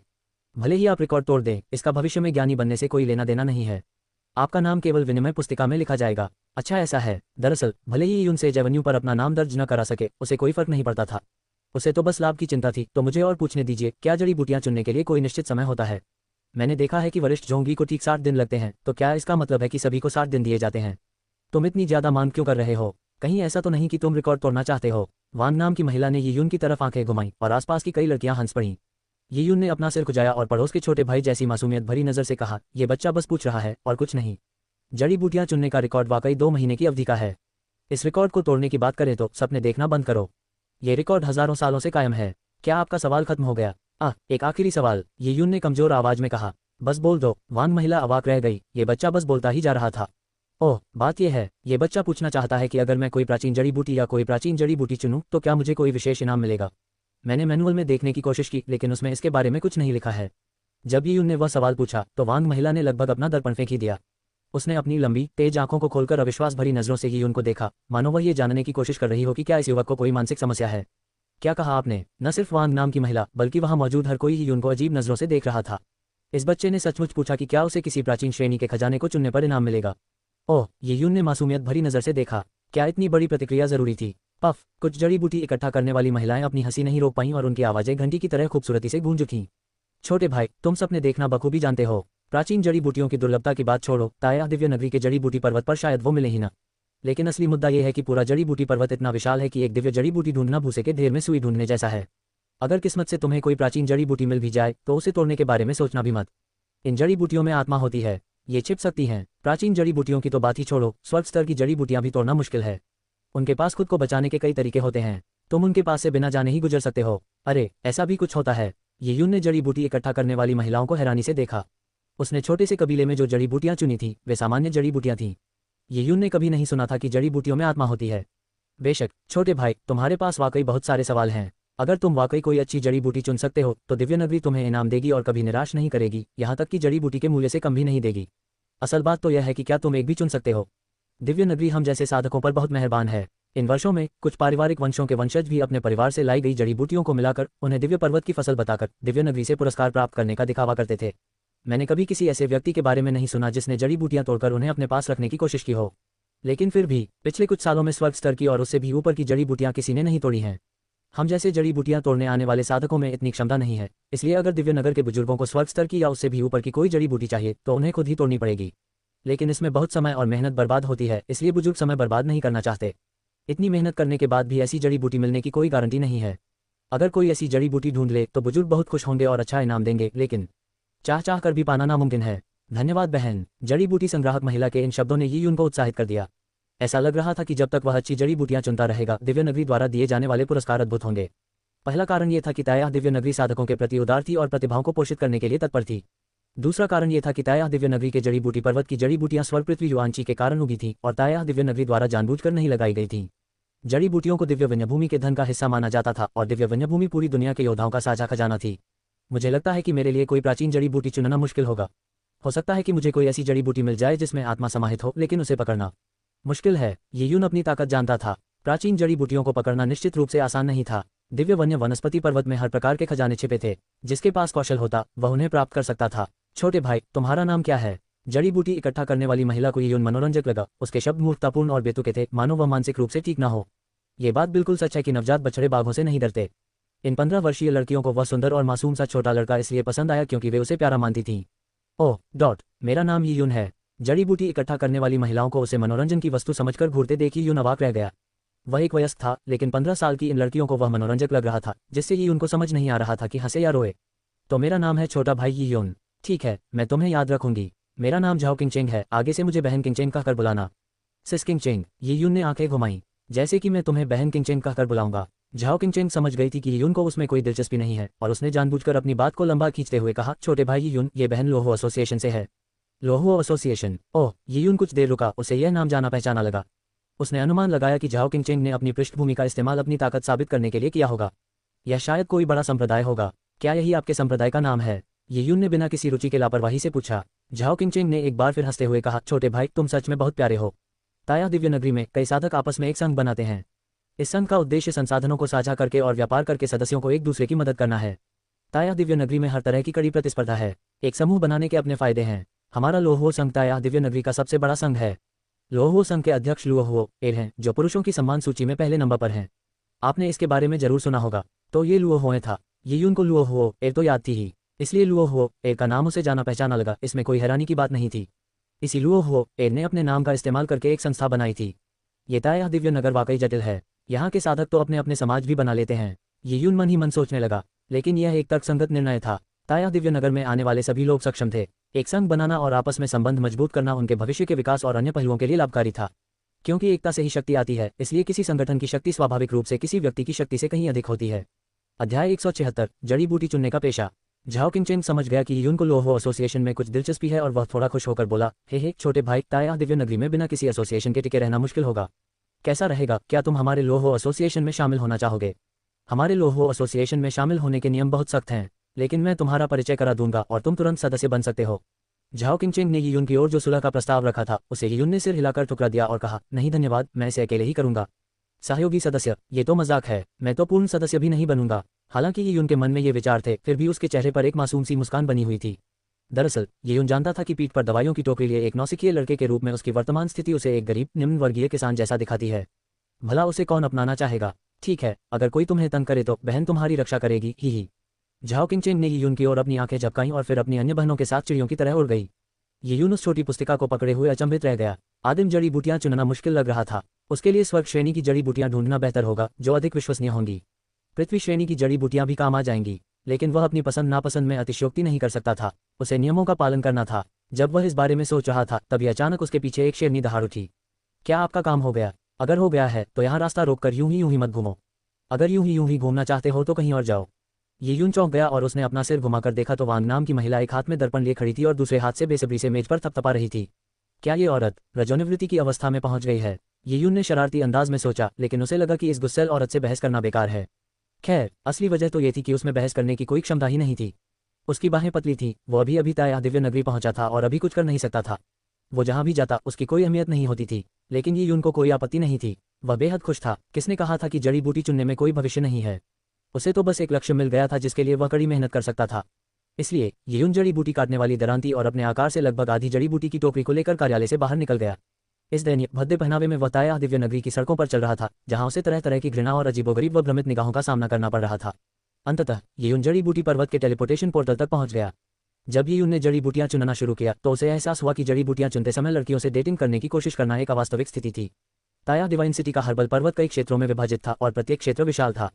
कई क्षेत्रों को दीवारों द्वारा अलग किया गया था, जिससे एक क्षेत्र से दूसरे क्षेत्र में जाना असंभव था। एक जड़ी बूटीयुक्त पर्वत लगभग 1000 मील के दायरे में फैला एक अद्भुत स्थान था। इस अद्भुत स्थान के चारों ओर कई संरचनाएं फैली हुई थीं। इस पर्वत पर समृद्ध आध्यात्मिक आभा और सुरक्षात्मक कवच की वजह से किसी भी प्रकार के निर्जन जंगली जानवर प्रवेश नहीं कर पाते थे। जड़ी बूटियों से भरे इस पर्वत पर तरह तरह के खजाने उगते थे। ये खजाने खड़ी चट्टानों, गहरी खाइयों या किसी विशाल दिव्य पर्वत के मध्य में व्यापक रूप से फैले हुए थे। जड़ी बूटी इकट्ठा करने वालों को बेतरतीब ढंग से एक जड़ी बूटी पर्वत पर भेजा गया था और यून उस विशेष जड़ी बूटी पर्वत पर अकेला व्यक्ति था। जड़ी बूटियां इकट्ठा करने के बाद जड़ी बूटी इकट्ठा करने वाले को ताया दिव्य शहर लौटने के लिए टेलीपोर्टेशन पोर्टल का उपयोग करना पड़ता था।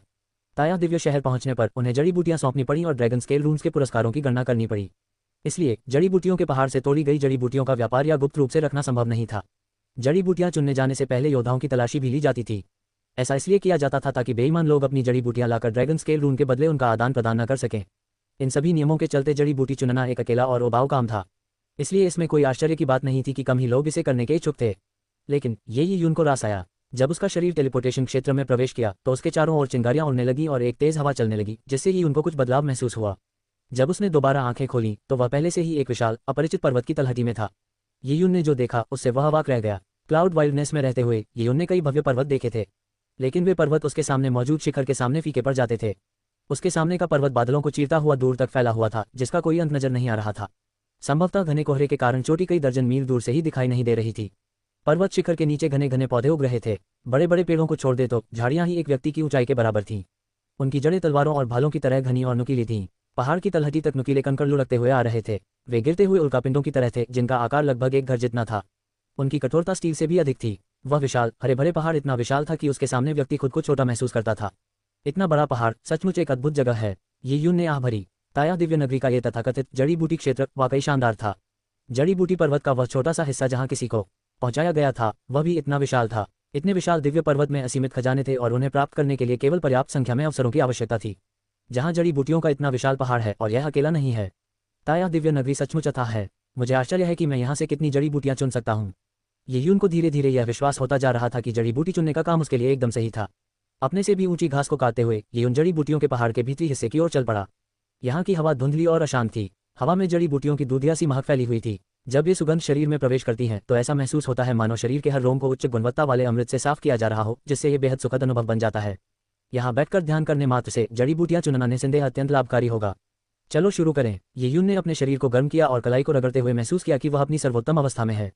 अनगिनत खजानों से भरे इस विशाल जड़ी बूटी पर्वत को देखकर यियुन भावभंगिमाओं से भर गया। अपनी आध्यात्मिक ऊर्जा के माध्यम से बैंगनी क्रिस्टल से संपर्क स्थापित करने पर यियुन की दृष्टि धीरे धीरे सफेद हो गई। यियुन की दृष्टि में एक क्षेत्र में प्रकाश की तीव्रता थोड़ी अधिक थी, जबकि दूसरे क्षेत्र में प्रकाश नहीं था। इसका अर्थ यह था कि विभिन्न क्षेत्रों में स्वर्ग पृथ्वी युआंची की सांद्रता भिन्न भिन्न थी। यियुन स्वाभाविक रूप से उस स्थान की ओर बढ़ा जहां स्वर्ग पृथ्वी युआंची की मात्रा अधिक थी। उसके मन में आए एक विचार के साथ ही उसने जो फ्लोइंग मरकरी गाउन पहना था उसमें एक विचित्र परिवर्तन आ गया। वजन तेजी से बढ़ने लगा, जिससे यियुन की त्वचा का हर इंच दबने लगा। कुछ ही देर में यियुन के पैरों से एक आवाज आई। उसने अपने पैरों के नीचे की कठोर चट्टानों को चकनाचूर कर दिया था। काका यियुन को केंद्र मानकर चट्टानों पर सभी दिशाओं में दरारें दिखाई देने लगीं। ऐसा लग रहा था मानो यियुन अपने शरीर पर पहाड़ ढो रहा हो। उसने बहते पारे के गाउन का वजन 200 कड़ाही के बराबर समायोजित कर लिया था।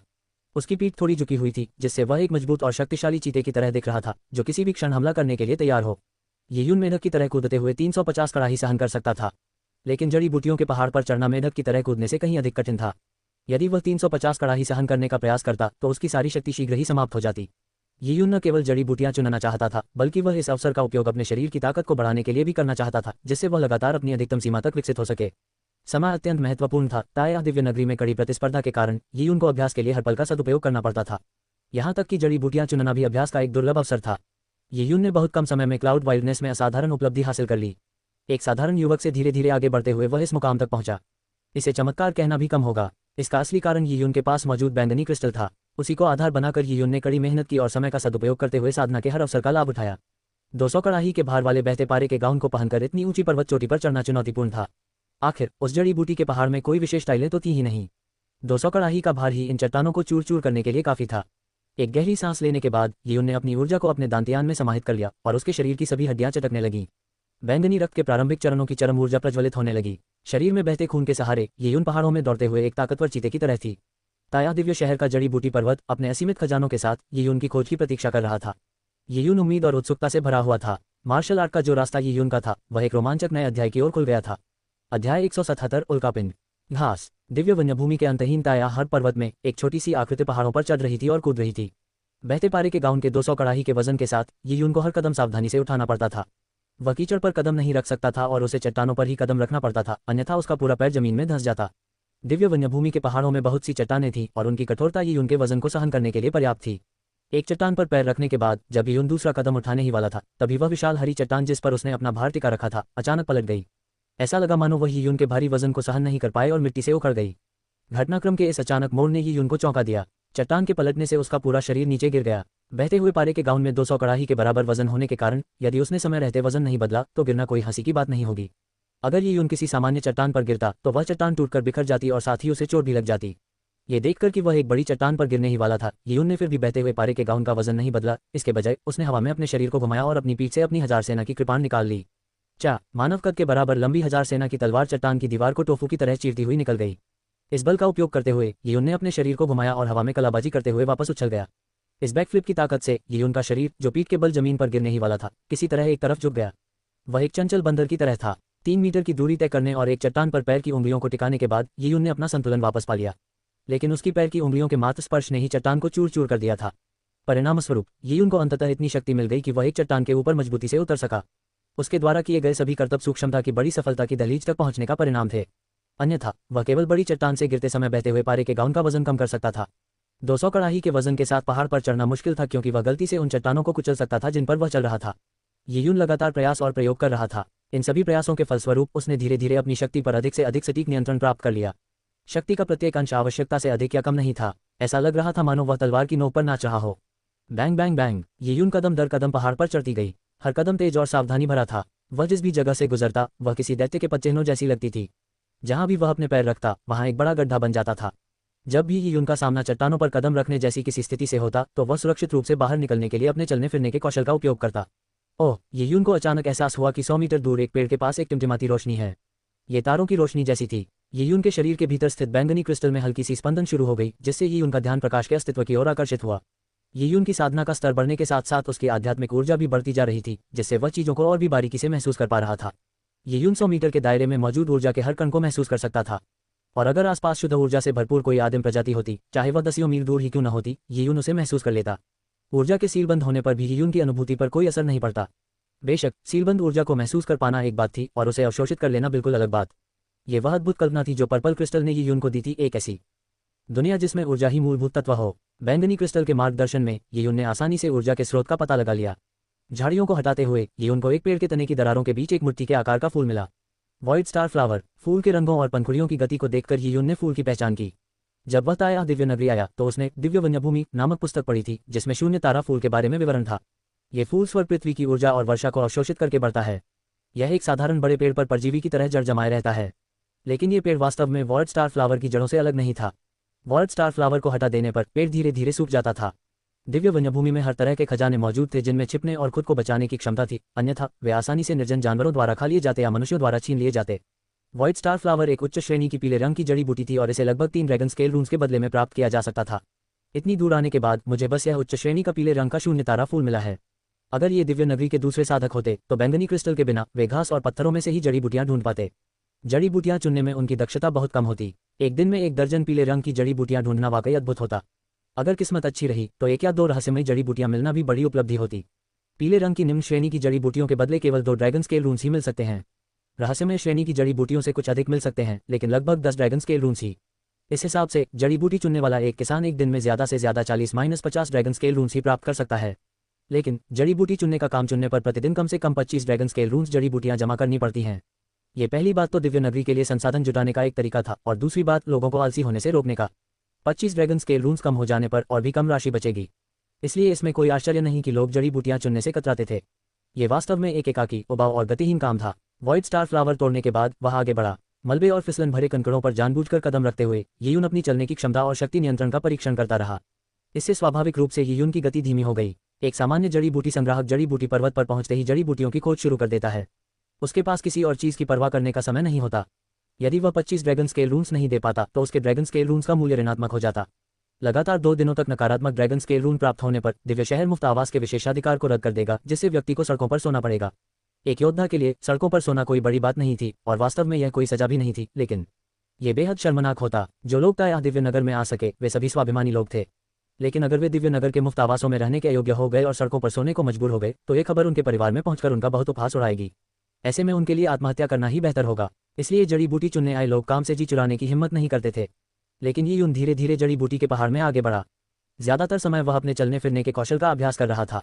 जड़ी बूटियां चुनने की बात करें तो वह ये काम बड़ी सहजता से करता था। बैंगनी क्रिस्टल की बदौलत उसकी दक्षता 100% थी। जल्द ही यीयुन की जड़ी बूटी की टोकरी 1 दर्जन प्रकार की जड़ी बूटियों से भर गई, जिनमें से अधिकांश पीली श्रेणी की थीं। यीयुन ने अनुमान लगाया कि जड़ी बूटियों की कीमत लगभग 30 ड्रैगन स्केल रून्स के बराबर ही थी। अरे तो वो प्रश्नवाचक चिन्ह उद्धरण चिन्ह। यीयुन ने ऊपर देखा तो पाया कि सैकड़ों मीटर दूर एक धुंधली ऊर्जा का प्रवाह हो रहा था। यह ऊर्जा प्रवाह उन पीले रंग की जड़ी बूटियों से कहीं अधिक तीव्र था जो उसने पहले पाई थी। यह एक रहस्यमय श्रेणी की जड़ी बूटी होनी चाहिए। यीयुन ने अपने होंठ चाटे और एक फुर्तीले बंदर की तरह ऊर्जा के उतार चढ़ाव की ओर बढ़ने के लिए अपनी गति कौशल का उपयोग करना शुरू कर दिया। यीयुन ने अपनी आध्यात्मिक ऊर्जा को बैंगनी क्रिस्टल से जोड़ा। उसके दृष्टिकोण से वहां स्वर्ग पृथ्वी युआंची का एक विशाल पिंड था जो अग्नि के गुच्छे की तरह जल रहा था। ये स्पष्ट था कि इसके उद्गम में कोई आध्यात्मिक वस्तु थी, लेकिन बैंगनी क्रिस्टल के दृश्य से बाहर निकलते ही यीयुन को केवल एक काली चट्टान दिखाई दी। काली चट्टान की सतह खुरदरी थी और उस पर छोटे छोटे गड्ढे थे। वह देखने में किसी साधारण चट्टान से अलग नहीं थी, उस पर किसी जड़ी बूटी का कोई निशान नहीं था। यीयून ने अपनी ठुड्डी पर हाथ फेरा और दिव्य विन्यभूमि नामक पुस्तक में लिखी एक प्रविष्टि को याद किया। वह तुरंत समझ गया कि उसके सामने पड़ी यह चट्टान क्या है। यीयून ने अपनी 1000 सेना की तलवार निकाली और नीचे की ओर वार किया। चा हल्की सी आवाज के साथ काली चट्टान 2 टुकड़ों में कट गई। बहुत मुश्किल, लगता है मैं सही थी। यीयून की आंखें चमक उठीं। 1000 सेनाओं की तलवार धातु को मिट्टी की तरह काट सकती थी और उसकी ताकत के साथ एक मोटी धातु की दीवार भी यीयून आसानी से चीर सकता था। चट्टान की तो बात ही छोड़िए। फिर भी यीयून के सामने की चट्टान, हालांकि वह फट गई थी, फिर भी यीयून के हाथों में सुन्नापन पैदा कर रही थी। यह कोई साधारण चट्टान नहीं बल्कि एक उल्कापिंड था, जैसा कि उल्कापिंड से उम्मीद थी। गिरने की प्रक्रिया के कारण पृथ्वी आसमान की ऊर्जा से घर्षण होने पर उल्कापिंड गर्म हो जाता है और अंततः आग की लपटों में गिर जाता है। आग से सारी अशुद्धियां जल जाती हैं और पृथ्वी आसमान की ऊर्जा चट्टान में समा जाती है। इस तरह ढलाई करने से चट्टान सामान्य धातुओं से बिल्कुल अलग स्तर की हो जाती है। ये ठीक वैसा ही है जैसे कोई लोहार धातु को लाखों बार पीट कर करता है। यीयून उल्कापिंड के जिस हिस्से में दरार पड़ी थी वह अंदर से चिकना था। उसका रंग धूसर सफेद था। उस धूसर सफेद सतह के भीतर अंगूठे के आकार का एक छेद था जो बहुत स्पष्ट दिखाई दे रहा था। यीयून ने उसे पकड़ने के लिए अपनी उंगली छेद में डाली और उसके चेहरे पर मुस्कान आ गई। उसने झटपट छेद से एक कीड़ा बाहर निकाला। हालांकि यह कोई कीड़ा नहीं था बल्कि उल्कापिंड घास नामक एक पौधा था। ये कंद जैसा पौधा था। उल्कापिंड घास अपने बीजों को हजारों मील दूर विशाल निर्जन वन्य क्षेत्र में उड़ा देगी जहां उन्हें जड़ पकड़ने के लिए जगह मिल जाएगी। उल्कापिंडों की सतह पर उतरने से पहले यह उल्कापिंडों, विशेषकर धात्विक उल्कापिंडों की ओर आकर्षित होगा। उल्कापिंड घास का बीज तब एक संक्षारक तरल स्रावित करेगा और कुछ वर्षों के बाद ये धीरे धीरे उल्कापिंड में सुरंग बनाकर जड़ पकड़ लेगा। फिर उल्कापिंड घास सेब के अंदर कीड़े की तरह होगी। ये धीरे धीरे रेंगती हुई अंदर अंगूठे के आकार की सुरंगें बनाएगी। यह उल्कापिंड के सार को अवशोषित करेगी जिससे इसे बढ़ने में मदद मिलेगी। इन अद्भुत पौधों को देखकर यीयून ने आह भरी। दिव्य वन में हर तरह के चमत्कार मौजूद थे। यहाँ के जीव जंतुओं का ज्ञान यीयून के पूर्व ज्ञान से कहीं अधिक था। उल्कापिंड घास मध्यम श्रेणी की रहस्यमय जड़ी बूटी। इसकी मात्रा कम होने के कारण इसे ढूंढना आसान नहीं था। ताया दिव्य नगरी की नियमावली कहती है कि इसे 82 ड्रैगन स्केल रून्स के बदले में प्राप्त किया जा सकता है। यीयून द्वारा मार्शल आर्ट का अभ्यास शुरू करने के बाद उसकी याददाश्त बहुत अच्छी हो गई थी। उसने मैनुअल में दिए गए सभी ड्रैगन स्केल रून्स के पुरस्कारों को पहले ही याद कर लिया था। रहस्यमय श्रेणी की जड़ी बूटियों की शुरुआती कीमत 10 ड्रैगन स्केल रून्स थी। जड़ी बूटी के मूल्य के आधार पर कुछ दुर्लभ रहस्यमय श्रेणी की जड़ी बूटियों का मूल्य 100 ड्रैगन स्केल रून्स तक हो सकता था, जो कुछ पृथ्वी श्रेणी की जड़ी बूटियों से भी अधिक था। ओह, आज के लिए इतना काफी है। मैं जाने की तैयारी करता हूँ। जड़ी बूटियां चुनने के अपने पहले दिन मुझे ज्यादा बेवकूफ़ी नहीं करनी चाहिए। अध्याय 178, वह व्यक्ति जो रिकॉर्ड तोड़ना चाहता है। यीयून ने शुरू में तो पहले दिन कुछ जड़ी बूटियां चुनने का इरादा किया था। अगर वह पहले दिन ही सैकड़ों जड़ी बूटियां चुन लेता तो यह बहुत ही आश्चर्यजनक होता। आखिर भविष्य में अगर यीयून इसी तरह इतनी जड़ी बूटियां चुनता रहता तो दूसरों को उस पर शक होने लगता। झोंग यी का रिकॉर्ड जड़ी बूटियों की मात्रा के कारण नहीं बल्कि उनके द्वारा चुनी गई जड़ी बूटियों की गुणवत्ता के कारण था। तेज बुद्धि और कुछ हद तक भाग्य के साथ उत्तम जड़ी बूटियां चुनना कोई आश्चर्य की बात नहीं थी। केवल कुछ ऐसी जड़ी बूटियां चुनकर जिनकी कीमत 1000 ड्रैगन स्केल रून्स के बराबर थी, कोई भी आसानी से 10,000 ड्रैगन स्केल रून्स प्राप्त कर सकता था। इसलिए इस तरह से रिकॉर्ड तोड़ना उचित था। यदि उसने इस विधि का उपयोग नहीं किया और 10 से 20 गुना अधिक जड़ी बूटियां तोड़कर मात्रा के मामले में रिकॉर्ड तोड़ दिया तो कुछ गड़बड़ होगी। इसलिए यीयून जड़ी बूटियों की मात्रा के आधार पर नहीं बल्कि उनके द्वारा चुनी गई जड़ी बूटियों की गुणवत्ता के आधार पर जीतना चाहता था। रिकॉर्ड तोड़ने के लिए एक क्रमिक प्रक्रिया आवश्यक थी। इन जड़ी बूटियों को इकट्ठा करने के बाद यीयून ने अपने शारीरिक कौशल को निखारने पर ध्यान केंद्रित करना शुरू कर दिया। उसने दिन भर अभ्यास किया। अभ्यास करते करते यीयून को इधर उधर कुछ जड़ी बूटियां मिल गईं। कुछ झिझक के बाद यीयून ने उन्हें भी तोड़ लिया। उसने जिन पीले रंग की जड़ी बूटियों को चुना उनमें से एक डिस्कुट फल था। दिव्य नगरी ने इस डिस्कुट फल के बदले 50 ड्रैगन स्केल रून्स दिए। ये डिस्कुट फल पीले रंग की जड़ी बूटियों में से एक बेहतरीन जड़ी बूटी थी। ये कुछ निम्न श्रेणी की रहस्यमयी जड़ी बूटियों से भी अधिक मूल्यवान थी। आज की फसल लगभग 200 ड्रैगन स्केल रून्स होने का अनुमान है। यह एक सामान्य किसान द्वारा प्राप्त की जाने वाली फसल से 7-8 गुना अधिक है। यीयून ने अपनी नाक छुई और बेबसी से मुस्कुराया। उसने गलती से 200 से अधिक ड्रैगन स्केल रून्स उठा लिए थे। एक आम नौसिखिए के लिए मुश्किल से किराया चुकाने लायक 30 ड्रैगन स्केल रून्स उठाना भी काफी अच्छा माना जाता था। धीरे धीरे अनुभव प्राप्त करने से कोई व्यक्ति लगभग 40-50 ड्रैगन स्केल रून्स के बराबर जड़ी बूटियां इकट्ठा करने में सक्षम हो जाता था। पहले ही दिन 200 अंक हासिल करना कुछ हद तक अतिशयोक्तिपूर्ण था, लेकिन गहन विचार करने पर 19,000 का रिकॉर्ड बनाने वाले झोंग यी की तुलना में वह फिर भी कमतर था। झोंग यी का प्रतिदिन का औसत लाभ 300 से अधिक ड्रैगन स्केल रून्स था। ये प्रतिदिन की बात है। यह आंकड़ा वाकई चौंकाने वाला था। झोंग यी द्वारा इतनी उच्च श्रेणी की जड़ी बूटियां चुनना महज भाग्य पर निर्भर नहीं हो सकता। बेशक जड़ी बूटियां चुनने के लिए भाग्य की आवश्यकता होती थी। भाग्यवश स्वर्ग श्रेणी की जड़ी बूटी मिल जाना कोई आश्चर्य की बात नहीं थी। लेकिन भाग्य असीमित नहीं होता। 1-2 दिन भाग्यशाली होना संभव था, लेकिन हर दिन नहीं। वरिष्ठ झोंग यी में तीक्ष्ण बुद्धि या कोई अन्य विशेष क्षमता रही होगी। उनके पास ऐसी उपलब्धि हासिल करने के लिए कोई विशेष योग्यता अवश्य रही होगी। उद्धरण चिन्ह, इस दुनिया में ऐसे लोग बहुत कम थे जिनकी सहज बुद्धि स्वाभाविक रूप से तीव्र थी। कुछ लोग अपने आसपास के वातावरण का अवलोकन कर सकते थे और दृश्य के हर विवरण को याद रख सकते थे, जैसे कि घास के प्रत्येक तिनके की स्थिति। ये लोग चौकस जानवरों की तरह थे। उन पर चुपके से हमला करना बहुत मुश्किल था। यह अंतर्ज्ञान किसी व्यक्ति की युद्ध क्षमता में शायद ज्यादा वृद्धि न करे, लेकिन यदि वे किसी खतरनाक रहस्यमय क्षेत्र में प्रवेश करते हैं तो यह अंतर्ज्ञान अक्सर उनकी जान बचा सकता है। ये यून का मानना था कि जोंग ही ऐसा ही एक व्यक्ति था। जोंग यी के रिकॉर्ड को देखते हुए अगर वह 200 ड्रैगन स्केल रून्स के बराबर जड़ी बूटियां भी इकट्ठा कर ले तो इस पर ज्यादा ध्यान नहीं जाना चाहिए। लोग बस यही सोचेंगे कि वह भाग्यशाली था। शाम को जब यून ने डूबते हुए लाल सूरज को देखा तो उसने मुंह से दुर्गंधयुक्त हवा थूक दी और ध्यान करने के लिए बैठ गया। जब सूरज पूरी तरह से डूब गया तो यून ने अपनी जड़ी बूटियों को व्यवस्थित किया और टेलीपोर्टेशन सरणी के माध्यम से वापस ताया दिव्य शहर में चला गया। जड़ी बूटियों की कटाई के अलावा यून को स्पष्ट रूप से यह एहसास हो रहा था कि जड़ी बूटी चुनने की यात्रा के दौरान 200 कड़ाही वाले बहते पारे के वस्त्र ने उसके शरीर को गढ़ा था। इसने उसके शरीर को बेहतर बनाया और उसे आदिम प्रजाति की ऊर्जा को पूरी तरह से अवशोषित करने में सक्षम बनाया। साथ ही भारी दबाव के बावजूद उसने अपनी शक्ति पर बेहतर नियंत्रण प्राप्त कर लिया था, जिससे उसे सूक्ष्मता के उच्च सफलता चरण की गहरी समझ प्राप्त हुई। नौकरी के दफ्तर में लौटने पर यून ने जड़ी बूटियों की टोकरियां लिए लड़कियों के एक समूह को अपनी जड़ी बूटियां सौंपते हुए देखा। ताया दिव्य नगरी में जड़ी बूटी चुनने वाली ये लड़कियां, चाहे वे किसी भी मूल की हों, मोटे कपड़े पहनती थीं। वे किसी भी प्रकार का मेकअप नहीं करती थीं, जिससे वे साधारण गांव की लड़कियों जैसी दिखती थीं और ताज़ी हवा के झोंके के समान थीं। बहन वांग, आपने तराजू से बहुत जोर लगाया। मैं तो अपने खाने का खर्च भी नहीं उठा पा रही हूँ और आप फिर भी इस तरह से दबाव डालना चाहती हैं, एक छोटी बच्ची ने नखरे भरी मनमोहक आवाज में कहा। हालांकि वांग पर इसका कोई असर नहीं पड़ा। 1 फुट लंबी छड़ी, कबूतर के अंडे के आकार के वजन और एक चमकदार प्लेट की मदद से उसने जड़ी बूटियों का वजन नापा। लड़की द्वारा दी गई जड़ी बूटियों को वजन मापने से पहले वांग ने नमी सोखने वाले यंत्र में रखा। जड़ी बूटियों के वजन की जांच वांग ने की और अगर उसने दर्ज किए गए वजन में कुछ मामूली बदलाव किए होते तो कोई बड़ी बात नहीं होती, लेकिन वह बेहद ईमानदार और निर्दयी थी, इसलिए कोई भी उससे कोई लाभ नहीं उठा सकता था। अगला, वांग ने अधीरता से हाथ हिलाया और उस नखरीली लोली को नजरअंदाज कर दिया। लोली ने अपनी जीभ बाहर थूकी और पीछे हट गई। उसके पीछे कुछ लड़कियां थीं जिनसे यून पहले यहां मिल चुकी थी। इन लड़कियों की मुखिया झाओ किंगचेंग थी और वे सभी लोहो एसोसिएशन से थीं। झाओ किंगचेंग ने शुरुआत में ही यून को देख लिया था, लेकिन इस बार उसने उसका अभिवादन नहीं किया। निम्न श्रेणी की पीली जड़ी बूटियां 545 ग्राम, निकटतम 50 ग्राम तक पूर्ण करने पर यह 500 ग्राम होगा। कुल 100 ड्रैगन स्केल रून्स। वांग ने बड़ी कुशलता से अपनी तराशी। वह तेजी से शब्दों की एक श्रृंखला बोल रही थी। ध्यान से सुने बिना यह समझना असंभव था कि उसने क्या कहा। दरअसल वांग की साधना के स्तर और तीक्ष्ण बुद्धि के बल पर वह अपने हाथ से जड़ी बूटियों का सटीक वजन बता सकती थी, लेकिन उसे तराजू का इस्तेमाल करना पसंद था क्योंकि तराजू को आगे पीछे सरकाने से कई साधकों का दिल भी पिघल जाता था। 95 ग्राम, उद्धरण चिन्ह। ये संख्या सुनकर हंसमुख झाओ किंगचेंग की मुस्कान फीकी पड़ गई। आमतौर पर केवल मध्यम श्रेणी की पीली जड़ी बूटियों और उससे ऊपर की जड़ी बूटियों की गणना एक एक करके की जाती थी। निम्न श्रेणी की पीली जड़ी बूटियों में से अधिकांश को एक साथ मिलाकर एक सरणी का उपयोग करके सुखाया जाता था और प्रत्येक 50 ग्राम के लिए 10 ड्रैगन स्केल रन दिए जाते थे। आखिरी 45 ग्राम को कम करके आंकने से उसका दिल दुख गया। उसे बस 5 ग्राम और चाहिए था। हालांकि निम्न श्रेणी की पीली जड़ी बूटियां मूल्यवान नहीं थीं, फिर भी जड़ी बूटियां चुनने वाली इन लड़कियों के लिए यही आय का मुख्य स्रोत था। उच्च श्रेणी की जड़ी बूटियां मिलना बहुत मुश्किल था। उदाहरण के लिए यून की उल्कापिंड घास एक चट्टान के अंदर छिपी हुई थी। चट्टान को काटकर ही उसे देखा जा सकता था। भला ऐसी चीज कौन ढूंढ सकता है। झाओ किंगचेंग के छोटे समूह में 4 लड़कियां थीं। उनके पास मौजूद सभी मध्यम और उच्च श्रेणी की जड़ी बूटियों से उनकी एक दिन की कुल आय 166 ड्रैगन स्केल रून्स थी। 100 ड्रैगन स्केल रून्स के किराए को घटाने के बाद केवल 66 ही बचे थे, यानी प्रति व्यक्ति औसतन लगभग 15-16 ड्रैगन स्केल रून्स। यह आमदनी बहुत खराब थी। अरे यार, मैंने एक और जड़ी बूटी क्यों नहीं तोड़ ली। बस कुछ पत्तियां ही 5 ग्राम हो जाती। झाओ किंगचेंग का मन दुखी हो गया। उसने वांग की ओर देखा और जिद करते हुए कहा, बहन वांग, मुझे 550 ग्राम पूरे करने में बस 5 ग्राम कम पड़ रहे हैं। बस इसे जाने दीजिए। बहन वांग, आपको पता है, हमें कुछ दिन पहले एक बहुत ही बढ़िया औषधि मिली थी और उसकी कीमत भी वाजिब थी और हम बहनों के लिए एकदम सही थी। हमने बड़ी मुश्किल से दिव्य नगरी के बैंक से 200 ड्रैगन स्केल रून्स उधार लिए और अपनी बचत के साथ मिलाकर वह औषधि खरीदी। इस ऋण पर 15% ब्याज है और ब्याज चक्रवृद्धि होता रहता है। अगर हम इसे 3 महीने में नहीं चुका पाए तो हम बहनों को सड़क पर सोना पड़ेगा। महीना लगभग खत्म होने वाला है। हमें 200 ड्रैगन स्केल रून्स की कमी है। अगर हमारे पास पर्याप्त हैं तो हम इसे लौटा सकते हैं। अगर हम इसे नहीं लौटा सकते तो हमें 1 महीने का ब्याज भी देना होगा। आपका क्या विचार है। जब झाओ किंगचेंग ने यह कहा तो उसने नम आंखों से बड़ी बड़ी मासूमियत भरी निगाहों से वांग को देखा और अपनी पलकें झपकाईं। वांग ने अपना लोहार नीचे रख दिया था और अपना कीमती दर्पण उठाने ही वाली थी।